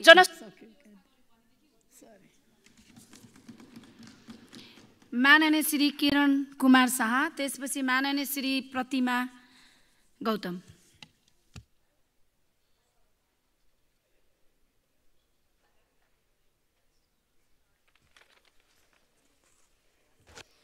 धन्यवाद सम्माननीय सभामुख महोदय, समयको लागि धन्यवाद छ। सम्माननीय सभामुख महोदय, आजको मूल विषय प्रवेश गर्नु अघि म सभामुख मार्फत यो सरकारलाई प्राकृतिक विपत्तिबारे गम्भीर हुन आग्रह गर्दछु र म पहिला पनि यसबारे पटक पटक कुरा उठाएको छु तर सरकारले सुन्दैनन्। सरकारले विपत्ति व्यवस्थाबारे समयमै तयारी गर्दा राम्रो हुन्छ। अस्ति र हिजै मात्रै 100औं घर जलेर धेरैलाई अल्पत्र पारेको छ। आउँदो समय झन विपत्तिपूर्ण हुनेछ। अब म भन्सार विधेयकबारे केही बुदाहरूमा ध्यान आकर्षण गराउन चाहन्छु। सम्माननीय सभामुख महोदय, शिक्षा सेवा शुल्कमा वैदेशिक शिक्षामा ज्यादा विद्यार्थीहरूलाई विदेशी मुद्रा सटही गर्न 3% अतिरिक्त तिर्नुपर्ने व्यवस्था विभेदकारी छ। मुद्रा सटहीमै अतिरिक्त कर सायद संसारमै कहीँ नभएको व्यवस्था हो। यो समाजवाद उन्मुख संवैधानिक मान्यताको समेत विरोध हो। देशमा राम्रो शिक्षा दिन नसक्ने र विदेशमा जानेलाई थप कर लगाउनु न्यायोचित होइन। यो हटाउनु पर्छ किनकि शिक्षामा यतिकै नै महँगो छ। सरकारले शिक्षालाई झन महँगो बनाइदिँदा हाम्रो मानव संसाधनको विकासमै दीर्घकालीन असर पर्न जान्छ। बरु विदेशमा शिक्षित दक्ष जनशक्तिलाई देशमा कसरी फर्काउन सकिन्छ त्यतातर्फ ध्यान दिउँ। सम्माननीय सभामुख महोदय, बुँदा नम्बर 2 मा भन्न चाहन्छु म पूर्वाधार विकासमा कर, डिजल र पेट्रोलमा प्रति लिटर 10 कर लगाएर पूर्वाधारको विकास हुन्छ कि यसले हाम्रो समग्र आर्थिक गतिलाई प्रभावित पार्छ। गाडीको आयातमा लगाइएको 300% जति करले हामी सबैको आवत जावतमा पहिला नै महँगो बनाइदिएको छ। देशको एक ठाउँको व्यापारी अर्को ठाउँमा जानु आउनु नै महँगो भयो भने व्यापार व्यवसाय कसरी फस्टाउँछन्। इन्धनमा सडक सुधार र प्रदूषणको नाम पहिल्यै नै अन्य करहरू लगाइएको छ। त्यसमाथि यसमा थप कर बढाउन ढुवानी समेत महँगो हुने, ढुवानी नै महँगो हुँदा हाम्रो आन्तरिक उत्पादनहरू विदेशी उत्पादनको तुलनामा हाम्रै बजारसम्म पुग्दा महँगो पर्न जान्छ। व्यापारीहरूलाई मुस्ताङबाट स्याउ र तराईबाट तरकारी ल्याउनु भन्दा सस्तो विदेशबाट ल्याउन पर्यो भने यसले हाम्रो आन्तरिक उत्पादनलाई कसरी प्रोत्साहन गर्न सकिन्छ। गाडी र इन्धनकै कारणले देशको समग्र अर्थव्यवस्था शिथिल भएको समेत हेक्का राखी आर्थिक नीति बनाउन राम्रो हुन्छ। विलासिता शुल्क 5 तारे अथवा सोभन्दा माथिको होटलको सेवामा अतिरिक्त 2% ट्याक्स लाग्ने व्यवस्था गरिएको छ, जुन कि सकारात्मक हो। तर यसले सरकारी कार्यक्रमहरूको खर्च समेत बढाउने हुँदा 5 तारे वा सोभन्दा माथिको होटलमा सरकारी निकायहरू र संवैधानिक आयोगहरूले कार्यक्रम गर्न नपाउने व्यवस्था थप्नुपर्छ। त्यस्तै नेपालको विभिन्न क्षेत्रमा आएको अनुदान रकमहरूबाट जाने गरे समेत त्यस्ता होटलहरूमा कार्यक्रम नगर्न वैदेशिक निकायहरूसँग समेत आग्रह गर्नुपर्दछ। धन्यवाद। माननीय श्री प्रतिमा गौतम, त्यसपछि माननीय श्री मैना कार्की।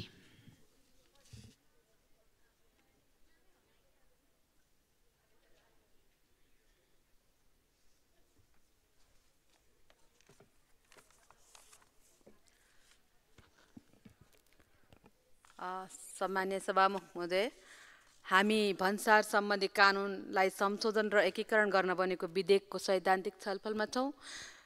यसले भन्सार ऐन 2064लाई प्रतिस्थापन गर्नेछ। संशोधन क्योटो महासन्धि र विश्व व्यापार सङ्गठनको व्यापार सहजीकरण सम्झौता पक्ष राष्ट्र भएकोले सो अनुकूल बनाउन यो ऐन ल्याइँदैछ। वैदेशिक व्यापार, अन्तर्राष्ट्रिय व्यापार भने पनि नेपालको व्यापार केही देशमा मात्रै सीमित छ। आयातको 80% हिस्सा भारत र चीनले ओगटेको छन् भने निर्यातको 85% हिस्सा भारत र अमेरिकाले। हामीले 1000 बराबरको वैदेशिक व्यापार गर्दा 916 रुपियाँको आयात गर्छौँ भने बाँकी 84 रुपियाँको निर्यात गर्छौँ। यो विषमताको माझ हामी भन्सार ऐनको सैद्धान्तिक छलफलमा छौँ। मैले भन्सार विभागको 2077-78 को डाटा हेर्दै थिएँ। हामीले 533 करोडको भटमासको तेल किनेर 536 करोडमा प्रशोधित तेल बेचेका रहेछौँ। सभामुख महोदय, हाल देशमा दक्षिणतर्फ भारततर्फ 280, भारततर्फ 28 वटा प्रमुख भन्सार कार्यालय र 132 वटा छोटी भन्सार कार्यालय छन् भने चीनतर्फ 9 वटा भन्सार कार्यालय छन्। यिनले उठाएको भन्सार महसुल हो 20,000 करोड अर्थात् 2 खरब जति। समयानुकूल भन्सार ऐन निर्माणको क्योटो अभिसन्धि र WTO को प्रावधानको कुरा गरेका छौँ। साफ्टा र साफ्टालाई सँगसँगै लानुपर्ने हुन्छ। भन्सार केवल निकासी पैठारी हुने मालवस्तुको जाँच पास गर्ने अड्डा मात्रै पक्कै पनि होइन। यसले विश्व व्यापारमा सहजीकरण, स्वदेशी उत्पादनको प्रवर्धन, राष्ट्रिय हितको संरक्षण गर्नुपर्ने दायित्व पनि हो। अर्को कुरा समन्वयको पनि हो। भन्सारले 21 वटा प्राथमिक, 9 वटा द्वितीय र 8 वटा तृतीय गरी करिब 28 वटा निकायसँग समन्वय गर्नुपर्ने हुन्छ। तर हामीले केही दिन अघि मात्रै त्रिभुवन विमानस्थल र प्रहरी अध्यागमनको समन्वय देख्यौँ। देश नै लज्जित हुने गरी भन्सार कार्यालय अर्धन्यायिक निकाय पनि हो। तर यसको तथ्याङ्क हेर्दा दैनिक 600 वार्षिक 16,000 आर्थिक उजुरी पर्ने देखिन्छ। अर्थात् हरेक 3 मिनटमा एउटा उजुरी पर्छ। हाम्रो प्रशासन कस्तो चलिरहेछ, हाम्रो भन्सार एजेन्टहरूको काम कस्तो छ, हाम्रो निकासीकर्ता र पैठारीकर्ताको पारदर्शिता र हाम्रो भन्सार प्रशासनको कार्यकुशलताको बिम्ब पनि यो हो भन्ने मलाई लाग्छ। सभामुखदय, हाम्रो अर्थतन्त्र मूल रूपमा उपभोगको अर्थतन्त्र हो। कोभिड-19 को प्रकोप र लकडाउनपछि बजारमा माग र उपभोक्ता हत्तै घटेको ठुलो साना तथा मझौला उद्यमी पलायनको जोखिममा छन्। अर्को दुःखलाग्दो कुरो के छ भने कर प्रशासन अझ पनि व्यावसायिक हुन मैत्री हुन सकिरहेको छैन। सामान्य कर बुझाउन पनि झन्झटिलो वातावरण छ। अब बन्ने भन्सारले व्यावसायिक वातावरण निर्माण गर्नेदेखि लिएर लामो समयसम्म बन्दरगाहमा सामान अड्कने समस्या, साथै क्वारेन्टाइनका नाममा अदुवा अलैँची लगायतका वस्तुको पैठारीमा भइरहेको समस्याको समाधानको अन्त पनि खोजोस्। अन्तमा स्वदेशी उत्पादन र बजारीकरणमा बढावा दिने, गुणस्तरीय वस्तुको उपभोग हुने दिशामा यो ऐनले नतिजा दिन सकोस्। धन्यवाद। माननीय श्री मैना कार्की, त्यसपछि माननीय श्री बिना लामा।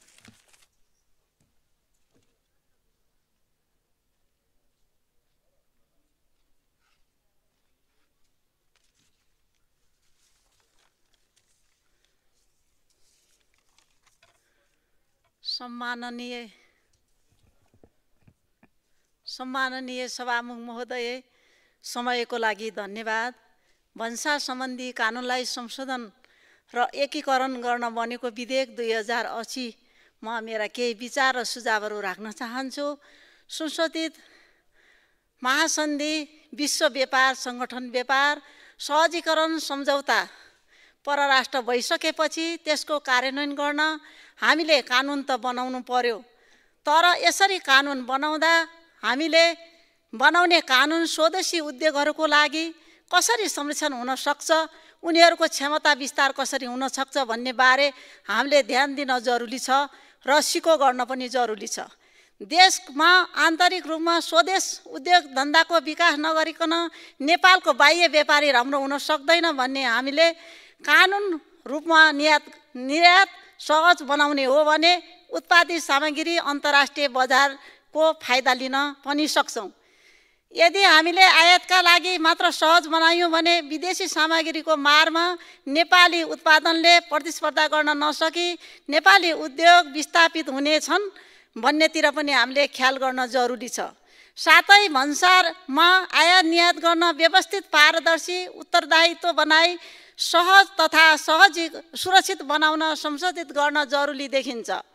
सम्माननीय सभामुख महोदय, भन्सारमा अनुसन्धान, भन्सार प्रशासन, भन्सार क्षेत्र कार्यालयका कर्मचारी, भन्सारमा लाग्ने महसुस जाँच, वस्तुको नमुना परीक्षण, वस्तु निकासी पैठारी, यात्रुको जाँचबाज, खान तल्लासी, चोरी पैठारी, वस्तु कब्जा, कसुर सजाय व्यवस्थित, प्रविधि निष्पक्ष, स्वतन्त्र, पारदर्शी, छिटो छरितो र राजनीति हस्तक्षेपबाट टाढा राख्न भन्सार सम्बन्धी कानुन संशोधन र एकीकरण गर्न बनेको विधेयकमा मैले केही विचारहरू राखेँ र कमजोरलाई ऐन, शक्तिशालीलाई चयन नहोस्, अर्थमन्त्रीज्यूलाई योमा ध्यान आकर्षण गर्दै फेरि दफावार छलफलमा भाग लिने छौँ र केही मेरा विचारहरू राख्ने प्रतिबद्धता गर्दै बिदा हुन्छु। धन्यवाद।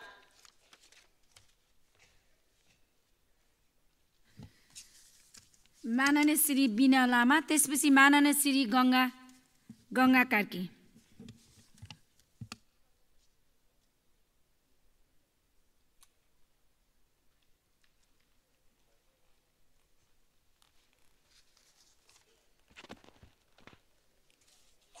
सम्माननीय सभामुख महोदय, आज हामी विशेष गरी महत्त्वपूर्ण विषयमा छलफल गरिरहेका छौँ। भन्सार विधेयक जुन सरकारले अगाडि ल्याउनु पर्ने थियो भन्ने कुरा माननीयज्यूहरूले पनि भन्नुभएको छ, अहिले ल्याउनु भएको छ, त्यसको लागि यो सरकारलाई धन्यवाद। साथसाथै यो विधेयक स्वागतयोग्य भएको राप्रपाको तर्फबाट भन्न चाहन्छु। देशमा उद्योगको वातावरण नभएको भन्सार प्रशासनको लम्बेदान प्रक्रिया र मूल्याङ्कनका कारण लागत बढी भएको भन्ने व्यवसायीहरूको गुनासोलाई यस विधेयकले समेट्न सक्नुपर्दछ भन्ने मेरो दृष्टिकोण रहेको छ। त्यस्तै सभामुख महोदय, आन्तरिक उत्पादन र रोजगारी बढ्न नसक्दा आन्तरिक आय निकै कमजोर भएको कारण आयातबाट राजस्व उठाउने अहिलेको प्रविधिमा प्रस्तावित विधेयकले सुधार गर्नुपर्ने हुन्छ। यसतर्फ सभामुख मार्फत सरकारको ध्यान आकर्षण गराउन चाहन्छु। साथै भन्सार बिन्दुमा हुने न्यून बिजकीकरणका कारण पसलहरूमा मूल्य अभिवृद्धि करको बिल नदिने र हिसाब मिलानका लागि अलग्गै खाता राख्ने प्रविधिमा सुधार गर्नु अति आवश्यकता देखिन्छ। यसमा सरकारको ध्यान जाओस् भन्न चाहन्छु। अर्थतन्त्रको झन्डै 2/3 हिस्साको अनौपचारिक अर्थतन्त्र छ भन्ने गरिन्छ। यस विधेयकले चोरी पैठारी नियन्त्रण गरी अनौपचारिक व्यापारको हिस्सालाई औपचारिक रूपमा समेट्न सक्नुपर्दछ। यो चोरी पैठारी र तस्करहरूको नियन्त्रण जुन अहिले विभिन्न एयरपोर्टहरूमा र भन्सार नाकाहरूमा अस्थायी रूपमा खटाइरहेको सुरक्षा निकायहरूमध्ये सशस्त्र बल प्रहरी नेपाललाई थायी रूपमा क्याम्प खडा गरेर सुरक्षामा खटाउने व्यवस्था विधेयकमै उल्लेख गरियोस् भन्न पनि चाहन्छु। त्यस्तै हाम्रो नेपाली दाजुभाइ दिदीबहिनीहरू विदेशमा श्रम गरेर घर आउँदा ल्याएको फोन, टिभी, साथमा लगाएका गरगहना र केही थान कपडाहरूको समेत भन्सार र कर तिर्नुपर्ने व्यवस्थाले उनीहरूको मन झन रोएको छ। त्यसैले कानुनले दिएको सहुलियत भन्सार अधिकारीको व्याख्याबाट नपाउने व्यवस्था यस विधेयकले रोक्न सक्नुपर्छ। अन्तमा सभामुख महोदय, यस विधेयक फेरि प्रक्रियाको नाममा भन्सारको गोलचक्कर काट्ने अवस्था बन्नबाट रोकोस् भनेर सभामुख मार्फत सरकारको ध्यान आकर्षण गराउन चाहन्छु। धन्यवाद। माननीय श्री गङ्गा कार्की, त्यसपछि माननीय श्री प्रदीप पौडेल।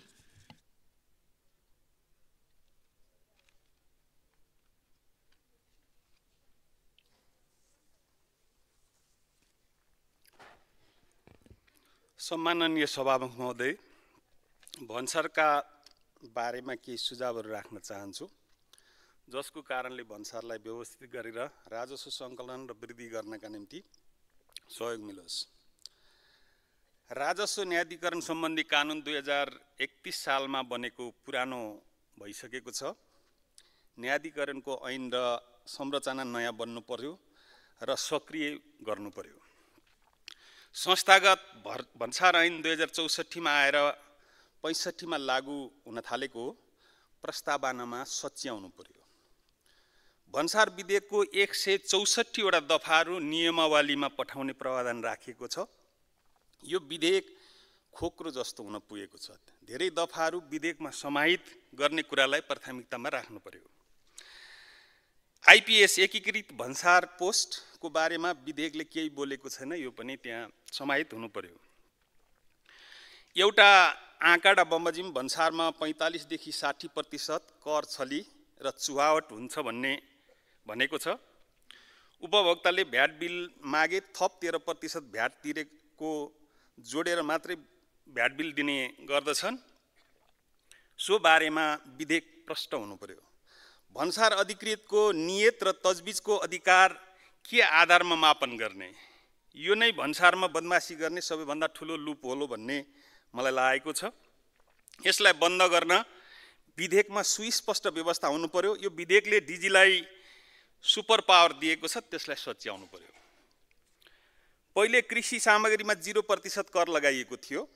अहिले कृषि सुधार शुल्क भनेर 5 देखि 9% लिने विधेयकले भनेको छ।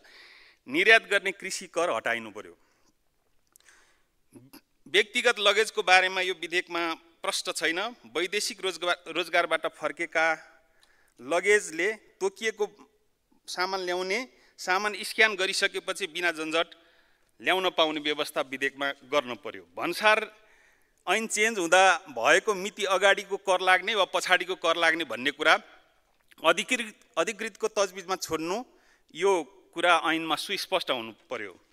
मिलिमतोमा भन्सार नतिरी सामान ल्याउने, व्यापकतालाई रोक्न डिजिटल सिस्टमलाई व्यवस्थित गर्ने, नेपालमा ल्याएर थन्किएका स्क्यानिङ मेसिन लगायत उपकरणहरू भन्सारमा अनिवार्य जडान गर्ने व्यवस्था विनियममा हुनु पर्यो। भन्सारमा पर्याप्त जनशक्ति केन्द्रित गर्ने र अनिवार्य 1 जना सीए कर्मचारीको व्यवस्था विनियममा गर्नु पर्यो। भन्सारबाट व्यक्तिगत उपभोगका लागि सामान ल्याउने र लाने एवं क्यारिङ गर्ने भइरहेको छ, तर कति र कसरी दिने भन्ने कुरा विनियममा समेट्नु पर्यो। चोभार बन्दरगाहलाई गतिशील एवं व्यवस्थित बनाउन र अन्य ठुला सहरमा बन्दरगाह स्थापना गर्न विनियममा व्यवस्था गर्नु पर्यो। बाहिरबाट आउने ठुला मालवाहक सवारी साधनलाई रुट अनुमति दिने तर स्वदेशका ठुला मालवाहकलाई अनुमति नदिने असमानतालाई अन्त्य गर्न कानुनमा व्यवस्था गर्नु पर्यो। स्वदेशमा सदस्य, यातायातलाई समय सकिएको ढुवानीमा जानकारी गराउन प्राथमिकता दिनु पर्यो। विगतमा सञ्चालित छोटी भन्सारहरू पुनर्स्थापना हुनु पर्यो। त्यहाँबाट भन्सार नतिरी अवैध रूपमा आउने सामानहरू रोक्ने व्यवस्था हुनु पर्यो। विद्युत आयात निर्यातको भन्सार कर विधेयकमा देखिएन। कम्तीमा पनि भन्सारमा विद्युत आयात करको रेकर्ड राख्ने कानुनी व्यवस्था हुनु पर्यो। धन्यवाद। माननीय श्री प्रदीप पौडेल, त्यसपछि माननीय श्री रन्जु कुमारी झा।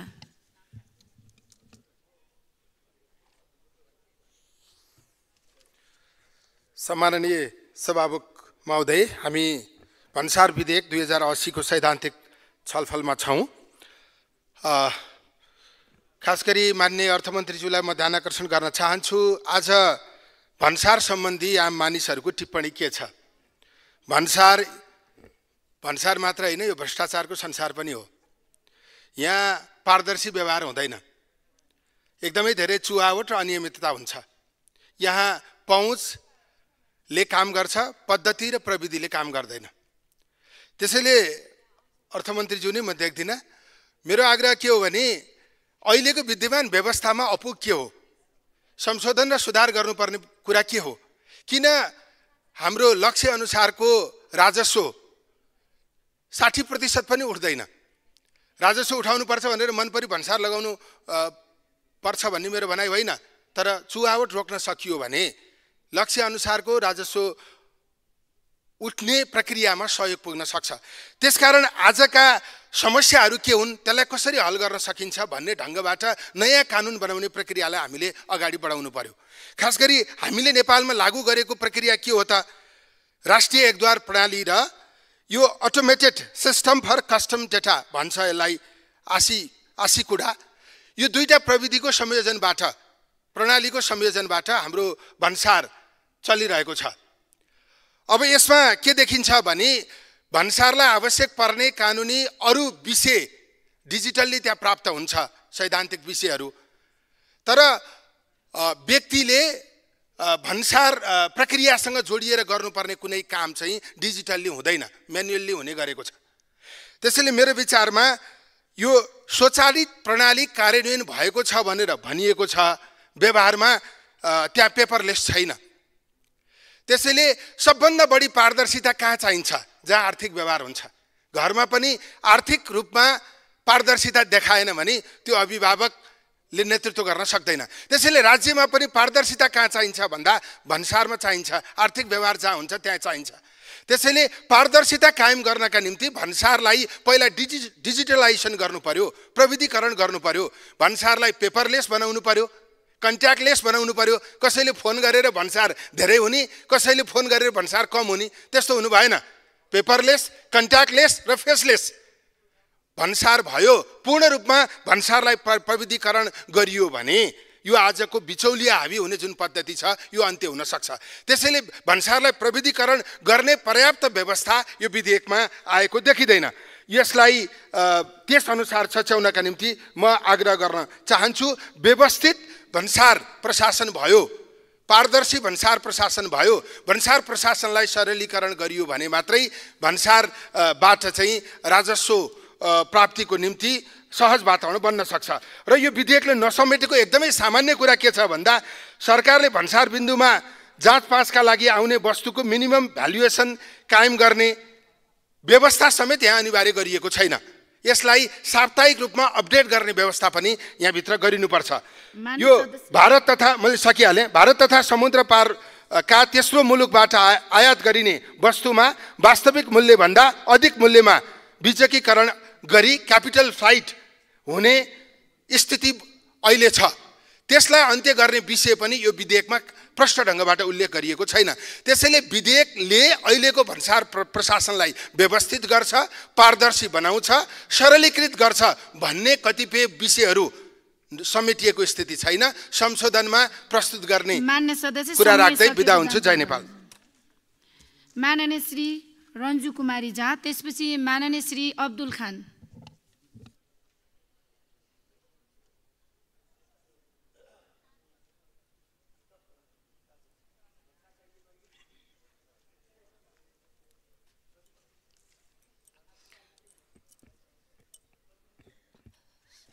सम्मान्य सभामुख महोदय, यो भन्सार विधेयकको छलफलमा जानु अगाडि हाम्रो पार्टी र हामी बिचको एकजना मान्य सांसद गत चैत्र 4 गते जुन असामयिक निधन हुनुभएछ मन्जु अन्सारीजी, उहाँप्रति हार्दिक श्रद्धाञ्जली र उहाँको परिवारप्रति हार्दिक सम्वेदना दिँदै म अहिले जुन सरकारले ल्याउनु भएको छ भन्सार विधेयक र यो विधेयकमाथिको छलफल सैद्धान्तिक छलफलमा भाग लिइरहेछु।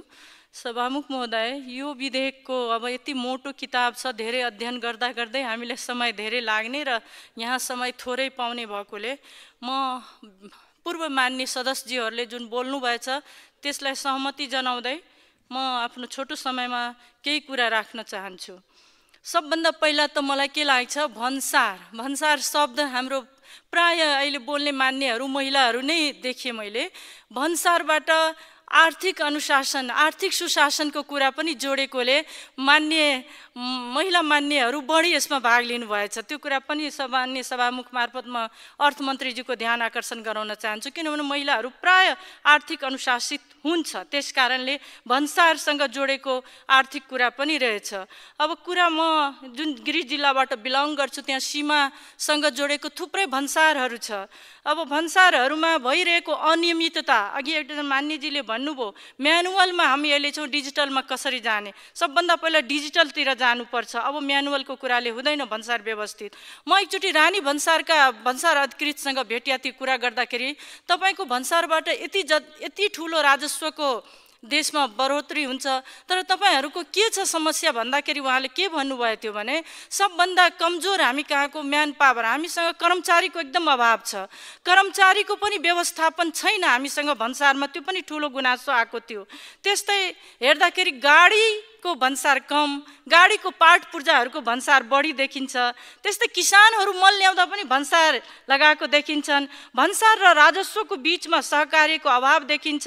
खास गरी तराईबाट तराईका भन्सारहरूबाट राजस्व बढी आउने तर तराईका भन्सारहरू व्यवस्थित नहुने, त्यतातिर पनि सरकारको ध्यान आकर्षण गराउन चाहन्छु।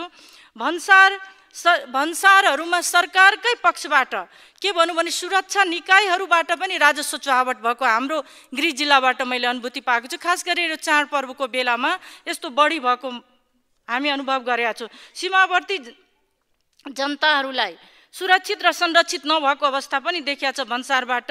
भन्सारलाई सहजीकरणको कुरा गरे पनि कसरी गर्ने भन्ने योजना सरकारसँग छैन।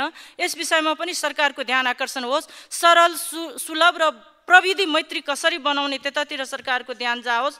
अवैध व्यापार चुहावट र धेरै पैसा कमाउने ठाउँ हो कि भनेर भन्सारप्रति जुन मान्छेको एउटा अवधारणा छ, भन्सारमा गयो भने धेरै पैसा कमाउने, धेरै धनी हुने जुन अवधारणा छ त्यसलाई कसरी मेटाउने त्यतातिर पनि सरकारको ध्यान जाओस्। र राम्रो काम गरेको भन्सार कार्यालयहरूलाई पुरस्कृत गर्ने, नराम्रो काम गरेकोहरूलाई सजायको दायरामा ल्याउने त्यतातिर पनि सरकारको ध्यान आकर्षण होस्। र समयमा सही रिपोर्टको पनि व्यवस्थापन होस्। यति मात्रै होइन, सभामुख महोदय भइसक्यो मेरो, यति मात्रै होइन हाम्रो राजधानीको एयरपोर्टकै भन्सारमा भएको कमी कमजोरीलाई पनि सरकारको ध्यान किन पुगेन। खास गरेर सुन तस्करीको जुन अहिले बिगबिगी बढेको छ देशमा त्यतातिर सरकारको ध्यान आकर्षण होस्। व्यापारलाई सहज र सुलभ गर्नको लागि भन्सार ऐनमा विचार पुर्याओस्। खास गरेर भन्सार भनेको व्यापारीहरूको लागि सरल र सुलभ होस् र भन्सार भनेको दुई देशको सम्बन्धको पनि कुरा छ, अन्तर्राष्ट्रिय सम्बन्धको कुरा पनि भन्सारसँग जुडेकोले भन्सार ऐन बनाउँदाखेरि अथवा यो विधेयकलाई 11औं पटकको संशोधन हुँदा पनि केही कमी कमजोरी जुन छ त्यसलाई कसरी सच्याएर ल्याउने, बोलेका मान्य सदस्यहरूको कुरालाई कसरी व्यवस्थित गरेर ऐनलाई समृद्ध गर्ने यतातिर सरकारको ध्यान आकर्षण होस्। धन्यवाद। माननीय श्री अब्दुल खान, त्यसपछि माननीय श्री विनिता कठायत।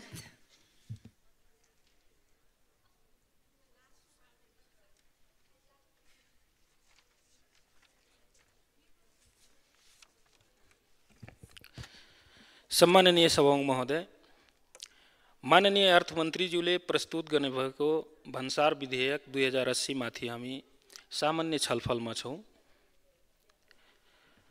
वैदेशिक व्यापारको सिलसिलामा सरकारको राजनीतिक वा भौगोलिक सिमानामा कुनै वस्तु आयात वा निर्यात गर्दा लगाइने कर भन्सार हो।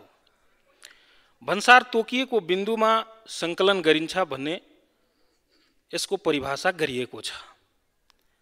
तर सम्माननीय सभामुख महोदय, कि यो भन्सार विधेयक अथवा भन्सार सम्बन्धी अहिलेसम्म बनेका कानुनहरू त्यति नै व्यवहारिक छन् जति यो परिभाषा व्यवहारिक छ। अहिले के भइरहेको छ, भन्सारको नाममा जनतालाई तर्साउने, आम नागरिकलाई समात्ने पुलिसको दादागिरी चलिरहेको छ। कुनै पनि वस्तुलाई भन्सारमा यदि अवैध ढङ्गले आइरहेको छ भने समात्नु पर्छ, त्यो वास्तविकता हो। तर समातिन्छ कहाँ? 2 किलोमिटर, 3 किलोमिटर, 5 किलोमिटर भन्सारभन्दा, बोर्डर नाकाभन्दा भित्र आएर समात्ने काम भइरहेको छ। चाहे त्यो बाख्रादेखि भैँसीसम्मको कुरा होस्, चाहे त्यो नुनदेखि तरकारीसम्मको कुरा होस्। भने यसरी भन्सारको विधेयक, यसरी कानुनहरू बनाएर जबसम्म व्यवहारिक रूपमा लागू गर्न सकिँदैन तबसम्म त्यसको औचित्य छैन। यो कुरा हामी नीति कार्यक्रममा 100 रुपियाँको कुरा गरेर हेरिसकेका छौँ, कतिको व्यवहारिक भएको छ सभामुख महोदय। अर्को कुरा, अहिले हामी विदेशमा गएका दाजुभाइहरूको रेमिटेन्स मजाले लिइरहेछौँ, त्यसलाई प्रयोग गरिरहेछौँ, खाइरहेछौँ, उपयोग गरिरहेछौँ। तर ती दाजुभाइहरू विदेशबाट आउँदाखेरि 2वटा मोबाइल समेतमा हामीले भन्सार अथवा कर लगाउने काम गर्छौँ। यो कतिको व्यवहारिक रहेको छ। त्यस्तै बत्ती बलिसक्यो क्या हो, अर्थमन्त्रीज्यू यहाँ हुनुहुन्न, मैले उहाँलाई सोध्न चाहन्छु, अहिले नेपाल र भारत बीचको द्विपक्षीय सन्धि सम्बन्धी कुरा गर्दाखेरि 27वटा नाकाहरूबाट व्यापार गरिन्छ, त्यस्तै चीनतर्फ 6वटा नाकाबाट व्यापार गरिन्छ भन्ने कुरा 2079-80 को डाटाले देखाउँछ। यसमा के छ भने बर्दिया जिल्ला लगभग 80 देखि 84 किलोमिटरसम्म भारतसँग सीमा जोडिएको छ। अहिलेसम्म गुलरियालाई छोटी भन्सारको रूपमा राखिएको छ। यो कारण के हो? अहिले तपाईले जवाब दिनु होला भने म जवाब माग्न चाहन्छु। यस्तै यस विषयमा हाम्रो बर्दिया जिल्लाको मान्यज्यूहरूले पटक पटक, मान्य सञ्जय गौतमज्यूले, मान्य जावेरा खातुनज्यूले यसै रोस्टमबाट पटक पटक बर्दियामा अझ थप छोटी भन्सार नाकाहरू चाहिन्छ भनेर पटक पटक आवाज उठाउँदा अहिले पनि एउटा भन्सार नाका गुलरियाको छ, त्यो पनि छोटी भन्सार नाकाको रूपमा राखिएको छ। किन होला यसको जवाब चाहिँ चाहिन्छ भन्ने कुरा लाग्यो। जानकारी गराउन चाहन्छु। अरु धेरै कुराहरू छन् सम्मान्यज्यू, तर अब समय छैन। म के भन्न चाहन्छु भने सीमा नाकाबाट वस्तुको आयात र निर्यात गर्दाखेरि सीमा नाकाका व्यक्तिहरूको समस्यालाई पनि बुझ्नु आवश्यक छ। तपाईँ हेर्नु भने 79-80 मा वीरगञ्ज भन्सारबाट 36.82% वस्तु निर्यात भएको छ भने आयात भएको छ भने 23.34% वस्तु मात्र निर्यात भएको छ। आयात भन्दा निर्यातको हाम्रो डाटा चाहिँ कम देखिएको छ। यतातिर पनि ध्यान दिएर त सीमावर्ती जनताको ध्यान दिएर चाहिँ हामी यो कानुनलाई पारित गर्नुपर्छ भन्ने कुरा मलाई लागिरहेछ। हस्, धन्यवाद। माननीय श्री विनिता कठायत, त्यसपछि माननीय श्री रूपा सोशी चौधरी।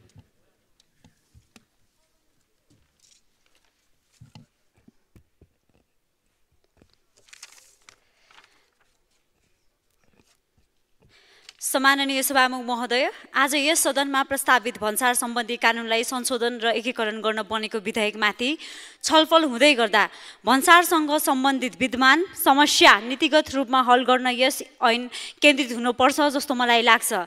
यस विधेयकको प्रस्तावनामा उल्लेख गरिएको कियोटो कन्भेन्सन महासन्धिको अनुसूची 1 ले परिकल्पना गरेका बाध्यकारी गाइडलाइन्स विधेयकमा समाविष्ट कति छन् कति छैनन् त्यो दफावार छलफलमा आउने नै छ। सैद्धान्तिक पाटोमा हामीले विकास गर्न खोजिरहेको औद्योगिक इकोसिस्टमका लागि चर्को बैंक जमानत र नगद धरौटीका ब्यारियर्स हटाएर साना उद्योगीहरूलाई पनि सहज रूपमा निकासी पैठारी गर्न सक्ने वातावरण बनाउँदै एजेन्टहरूमा निर्भर हुनुपर्ने अवस्थालाई परिवर्तन गर्नुपर्छ। साथै हाल भन्सारमा रजिस्ट्रेसन भएको माल सामानको जाँचपासमा हुने अनावश्यक ढिलासुस्तीले व्यापारीहरूले समस्या बेहोर्नु परेको हुँदा यसलाई नीतिगत रूपमा कसरी हल गर्न सकिन्छ भन्ने पनि हामीले सोच्नुपर्छ। सम्माननीय सभामुख महोदय, भन्सारमा खटिने कर्मचारी प्रहरीको तस्करीहरूसँग मिलोमत्त हुने गुनासोहरू पनि बारम्बार आइरहन्छ। घर परियोजनाको लागि बोर्डर साइडका नागरिकहरूले ल्याएर आउने साना पोकाहरू पनि जफत गरेर दुःख दिने त्यहाँ बसेका सुरक्षाकर्मीतर्फ पनि सरकारको ध्यान जाओस् भन्न चाहे। 2075-76देखि यो माघसम्म दर्ता भएका तस्करीका 74,000 मुद्दा मध्ये 83% भन्सार बाहिरबाट खटिएका सुरक्षाकर्मीको टोलीबाट दर्ता भएको रहेछ। भन्सारबाटै तस्करीका माल सामान किन भेटिँदैनन्? अहिले भन्सार भनेको चरम व्यथितिको अड्डा बनेको छ। आज पनि नेपालको भन्सार नाकाहरूबाट अवैध निकासी पैठारी भएकै छ। माल सामान भन्सार महसुल छलेर सीमा वारपार भएकै छ। विमानस्थलको भन्सारबाट पनि त्यतिकै तस्करीका घटना घटेकै छन्। हामीले सुनकाण्ड भनेर यत्रो चर्चा सुनिरहेका छौँ। यस्ता कार्यहरूलाई कसरी रोक्ने भन्नेतिर पनि नयाँ बन्ने ऐन केन्द्रित हुनुपर्छ। केही दिन अगाडि विराटनगर भन्सार कार्यालयले पेपरलेस, फेसलेस र क्यासलेस निर्यातको अवधारणा सहित अनलाइन प्रणाली सुरु गरेको छ। यस्ता प्रणालीले निर्यातलाई झमेलाबाट मुक्ति पनि दिने र भ्रष्टाचार पनि न्यूनीकरण हुँदा सम्भव भएसम्म यस्ता प्रणालीको उपयोग गरौँ। सम्माननीय सभामुख महोदय, 5 वर्षमा ऐनको कार्यान्वयनको प्रभावकारिता मूल्याङ्कनको प्रस्तावित व्यवस्था अपर्याप्त भएकोमा पनि म माननीय मन्त्रीज्यूको ध्यान आकर्षण गर्न चाहे। सम्माननीय सभामुख महोदय, भन्सार ऐनको कार्यान्वयनलाई थप प्रभावकारी बनाउन डिजिटलाइज अर्थतन्त्र जग बसाल्दै गर्दा प्रविधि मैत्री भन्सार प्रशासन कसरी बनाउने भन्नेमा ध्यान पुर्याएर यस विधेयकमा त्यो पनि समावेश गर्नुहुन म सम्माननीय सभामुख महोदय मार्फत माननीय मन्त्रीज्यूलाई सुझाव दिन चाहे। धन्यवाद। माननीय श्री रूपा सोसी चौधरी, त्यसपछि माननीय श्री निशा डागी।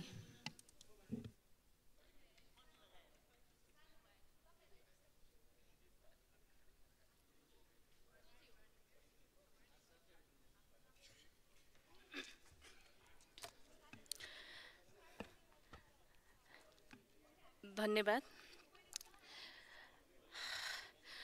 अन्तर्राष्ट्रिय आर्थिक परिदृश्यले केन्द्रमा राखेको व्यापार प्रवर्धनको प्रथम बिन्दु भन्सार प्रशासन हो र आज यो भन्सार विधेयक 2080 को यो सैद्धान्तिक छलफलको क्रममा यो भन्सारको मुख्य काम राजस्व सङ्कलन, जसले राष्ट्रको आर्थिकमा महत्त्वपूर्ण टेवा पुर्याउने गर्छ। बैंक व्यापारलाई सहजीकरण गर्ने काम, अवैध व्यापारको नियन्त्रण र त्यसपछि बाहिरबाट आउने खराब वस्तुहरूको नियन्त्रण र म यो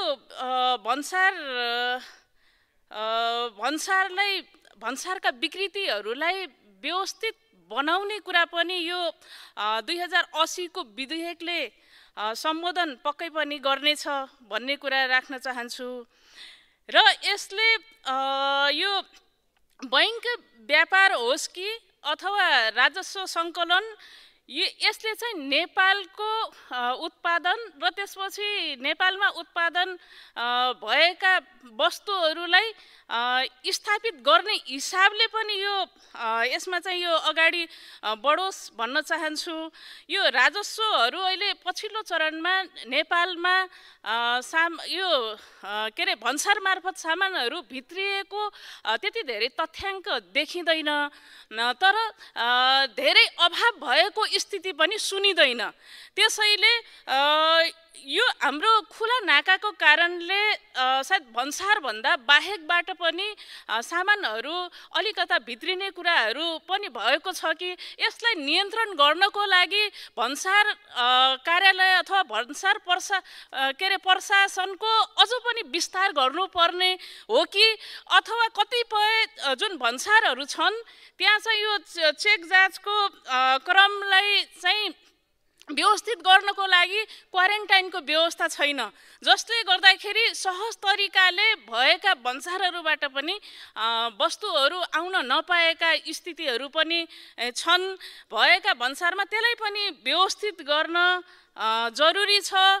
र बाँकी कुरा यो राजस्व यो चुहावटको कुराहरू, त्यसपछि यो अन्डर बिलिङका कुराहरू, त्यसपछि एउटा सामान देखाएर अर्को ल्याउने यस्ता विकृतिहरूलाई चाहिँ दृढतापूर्वक यो विधेयकलाई चाहिँ अन्त्य गर्ने गरी यसलाई चाहिँ अन्तिम परिणाम दिनुपर्छ भन्ने विषय राख्दै बिदा हुन्छु। धन्यवाद। माननीय श्री निशा डाँगी, त्यसपछि माननीय श्री प्रतीक्षा तिवारी।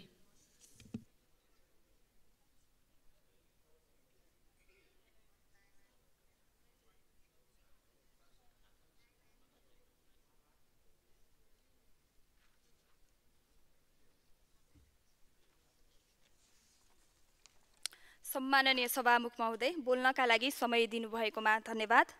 नेपालले भन्सार सम्बन्धी महासन्धि रिभाइज क्योटो कन्भेन्सनमा हस्ताक्षर गरेको छ। हस्ताक्षरपछि महासन्धिको पक्ष राष्ट्रको हैसियतमा पनि नेपालले महासन्धि बमोजिमका प्रावधानहरूलाई समेटेर सन् 2022 भित्र नै नयाँ ऐन ल्याइसक्नुपर्ने थियो। ढिलो ल्याए तापनि म सरकारलाई धन्यवाद दिन चाहन्छु। सभामुख महोदय, भन्सार विभागको हालको अवस्था हेर्दा स्वदेशी उद्योगको संरक्षण, निकासी प्रवर्धन र प्रत्यक्ष वैदेशिक लगानी आकर्षित हुने गरी भन्सारका प्रक्रियाहरूलाई सरल, प्रभावकारी र प्रविधि मैत्री बनाउन आवश्यक देखेको छ र म यसमै आधारित भएर 4वटा कुराहरू मात्र राख्न चाहन्छु। पहिलो कुरा सभामुख महोदय, वैध व्यापारीको सहजीकरण र अवैध व्यापारको प्रभावकारी नियन्त्रण गर्न जरुरी देखिएको छ। हालै भन्सार कार्यालयहरूमा प्रविधिको उपलब्धता र भएका प्रविधिहरूको समेत सुधार गर्नुपर्ने अवस्था आएको छ। मेसिनहरू अपग्रेड गर्न पनि अत्यन्त आवश्यक रहेको छ। त्यसैगरी भन्सार बिन्दुहरूमा डाटा प्रविष्ट गर्नका लागि नवीनतम एक्सरे मसिनहरू पनि चाहिएको देखिन्छ। त्यसैगरी वास्तविक वस्तुहरू कुन समयमा मूल बिन्दुबाट गन्तव्यमा पुगेको सही जानकारी सञ्चार गर्न अन्तर्राष्ट्रिय रूपमा लिङ्क गरिएका सफ्टवेयर राख्नुपर्ने देखिन्छ, जसले गर्दा भोलिका दिनमा वस्तु कहाँ छन् भनेर पत्ता लगाउन पनि मद्दत गर्छ। त्यसैगरी दोस्रो कुरा भनेको सभामुख महोदय, हाल भन्सार विभागका कर्मचारीहरूको ज्ञान र क्षमता अभिवृद्धि गर्न पनि अति आवश्यक रहेको छ। भन्सारका कर्मचारीहरूको नियमित प्रशिक्षण, सिप वृद्धि, भन्सार र राजस्व वृद्धिका विभिन्न पक्षहरूमा पनि व्यापक अनुसन्धानका निम्ति एक एकाडेमिक स्थापना पनि गर्नुपर्ने देखिन्छ, किनकि भन्सारमा हुने अनेकन तस्करी, भन्सार छल्ने शैलीमा रोक लगाउनका लागि कर्मचारीहरूलाई त्यसको तरिकाबारे पनि ज्ञान हुन आवश्यक छ, जसका लागि पनि यस्ता तालिमहरूको आवश्यकता आजको दिनमा देखिएको छ। तेस्रो कुरा भनेको सभामुख महोदय, भन्सार सम्बन्धी मुद्दाहरूको निर्णय गर्न द्रुत ट्र्याकको व्यवस्था गर्नुपर्ने देखिन्छ अथवा समर्पित अदालतको व्यवस्थापन गर्ने विषयमा पनि ध्यान दिनुपर्ने देखिन्छ, किनकि वर्तमान कानुन र न्यायिक प्रणालीको मुद्दाको निर्णय गर्न महिनौँ लाग्छ र यो ढिलाइ सरकारले पनि गरिरहेको छ, जसका कारण राम्रो मूल्य भएका वस्तुहरूबाट समेत राज्यले कम राजस्व उठाइरहेको अवस्था छ। र अन्त्यमा सभामुख महोदय, भन्सार विभागमा राजनीतिकरणको अन्त्य गर्न अत्यन्त आवश्यक देखिन्छ। आजको दिनमा सही ठाउँमा सही व्यक्तिको नियुक्ति चाहिएको छ। भन्सारमा गयो भने त अरबौँ कमाइन्छ भन्ने जस्तो भाष्य निर्माण भएको छ, यसलाई चिर्न आवश्यक छ। त्यसका लागि यस्ता भाष्यहरू हटाउने किसिमका नीति बनाउने, नीतिको कार्यान्वयन गर्ने, अनुगमन गर्ने कुरामा पनि उच्च ध्यान जान आवश्यक छ र त्यसो गरेमा मात्रै हाम्रो भन्सार विभागहरू दुरुस्त बनाउन सकिन्छ र यो विधेयकलाई यी सबै कुराहरू समेटेर उचित परिमार्जन गरेर मात्र अगाडि बढाउनु पर्ने देखिन्छ। धन्यवाद। माननीय श्री प्रतीक्षा तिवारी, त्यसपछि माननीय श्री बिजुला रायमाझी।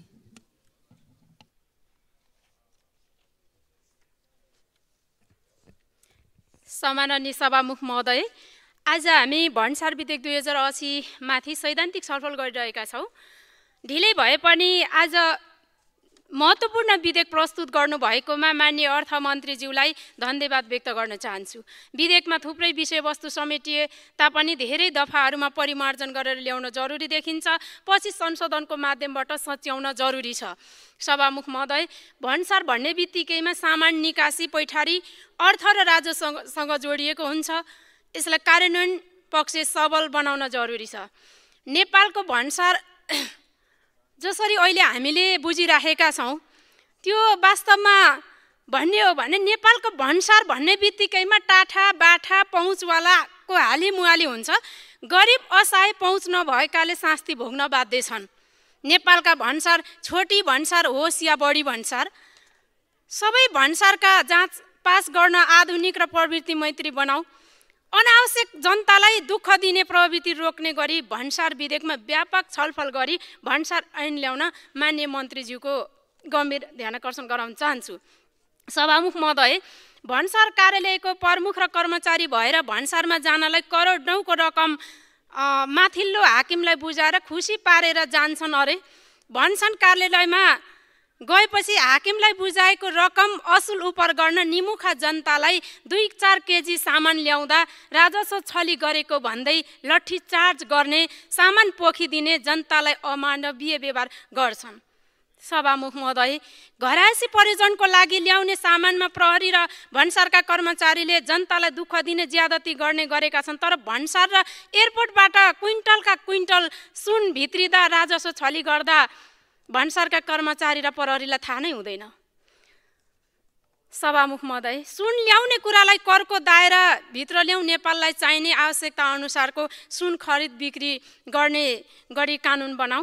हाम्रो जस्तो मुलुक नुनदेखि सुनसम्म, खाद्यान्न चामलदेखि आलु प्याज हरियो तरकारीसम्म विदेशबाट ल्याउने गर्नुपर्ने बाध्यता छ, अवस्था छ।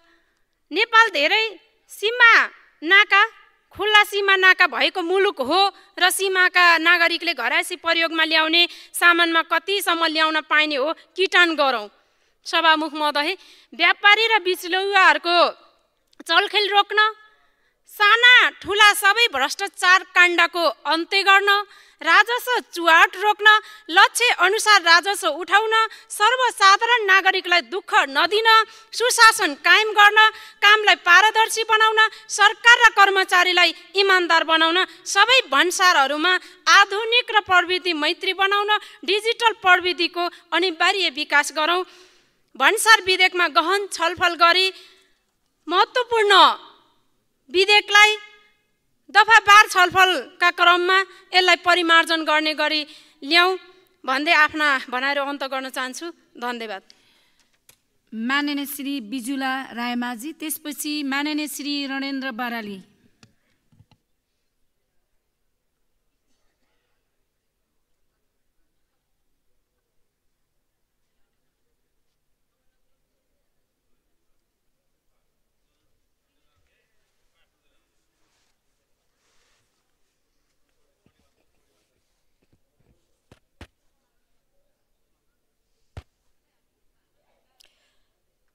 सम्माननीय सभामुख महोदय, आज हामी चालु विधेयक अधिवेशनको 15औं दिनमा उपस्थित भएका छौँ र यो अर्थमन्त्रीद्वारा प्रस्तुत यो भन्सार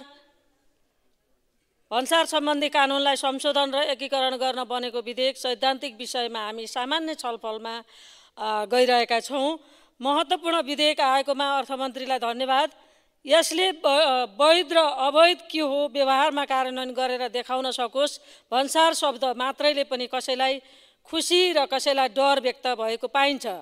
उता भन्सार कार्यालयमा जागिर खानेको सान नै अर्कै छ भन्ने भनाइलाई बदल्न सक्यो भने सार्थक होला।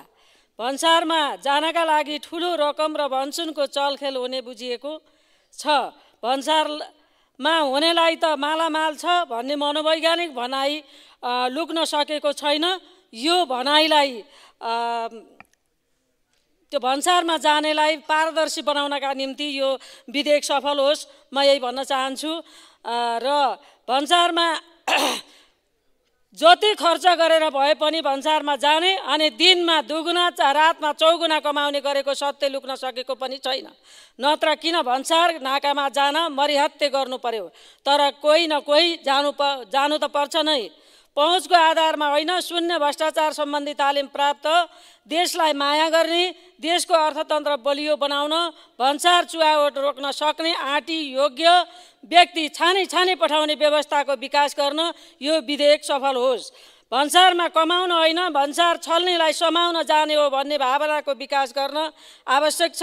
ठुलालाई छुट, सानालाई ऐन नहोस्। सबै जनताका आफ्ना मान्छे भन्सारमा हुँदैनन्। ठुला तस्करी रोकिएकै छैन। त्यसभित्र सुन, काठ, श्रीखण्ड जस्ता तस्करी डरलाग्दो छ। हरेक वस्तुको निकासी र पैठारी मापदण्डको आधारमा वैधानिक बनाउन कानुन आवश्यक छ। सभामुख महोदय, विधेयकको स्वागत गर्न चाहन्छु। बलियो कानुन निर्माण गरेर कानुनको आधारमा देश चलाउने वैज्ञानिक प्रविधि मैत्री वातावरण सिर्जना गरी लागू गर्न सके देश बन्न धेरै समय लाग्दैन पनि। यदि भन्सार विधेयकमा गहन छलफल संशोधन परिमार्जन गरी व्यवहारिक कानुन निर्माण गर्ने र भन्सार छली रोक्न छली गर्नेलाई दण्ड सजायको स्पष्ट व्यवस्था गर्न सकिए महत्त्वपूर्ण कार्य हुनेछ। भन्सार नाकामा ठुला ठुला कम्पनी संस्था वा पहुँचवाला व्यक्तिले छुट पाएको घर खर्चका लागि 2-4 केजी दाल, चिनी, 2-4 जोर कपडा, शरीरमा लगाएको गहना जरिमाना तिर्न परेको, सामान जफत र अपमानित हुनु परेको घटना देख्न सुन्नमा आउँछ।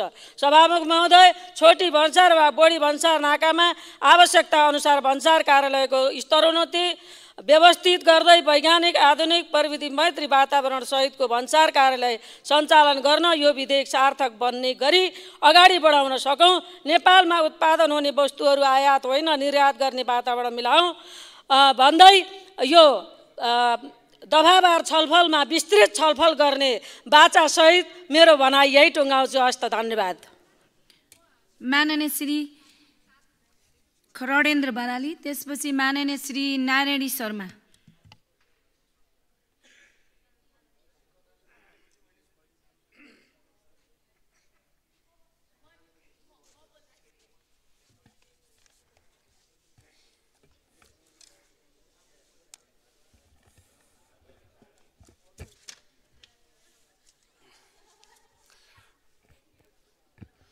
सम्मानीय सभामुख महोदय,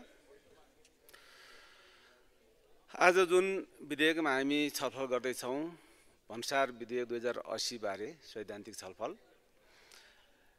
यसमा मुख्यतः राज्यको आय स्रोतको रूपमा रहेको यो भन्सार निकाय यस सम्बन्धीको विधेयक व्यवस्थित नहुँदाखेरि अहिले आएर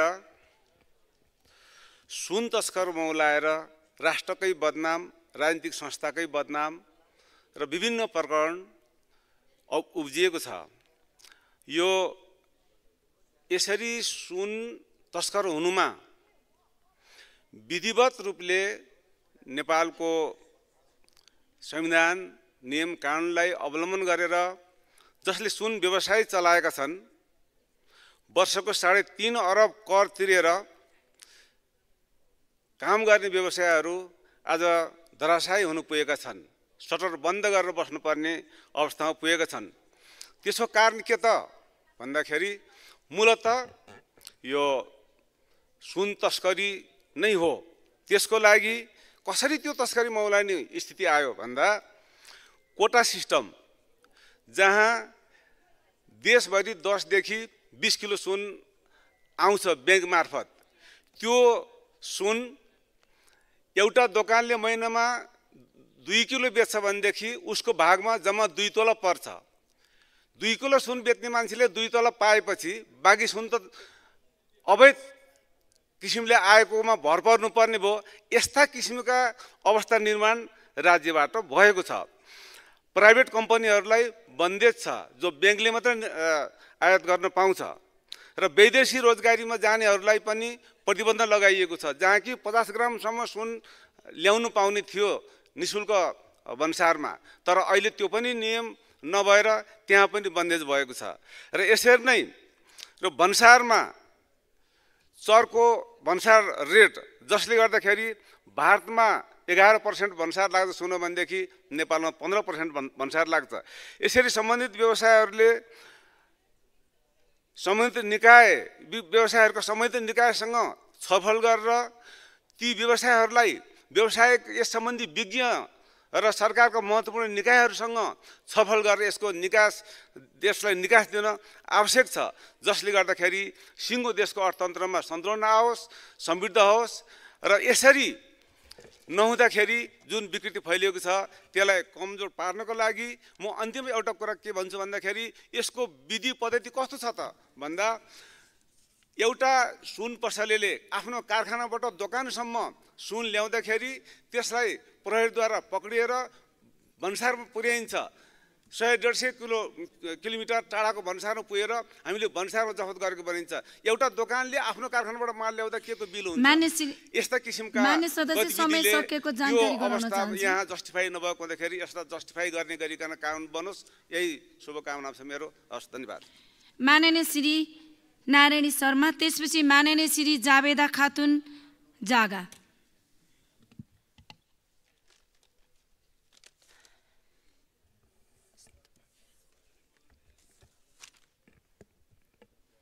सम्माननीय सभामुख महोदय, भन्सार सम्बन्धी कानुन संशोधन र एकीकरण गर्न बनेको विधेयकमाथि छलफल गर्न गइराखेका छौँ। भन्सारलाई निकासी र पैठारी भनेर बुझिन्छ, तर यो किताबमा कतै उल्लेख गरिएको छैन, उल्लेख गर्नुपर्छ होला। 2064 सालदेखि हुनुपर्नेमा 2066 भनेर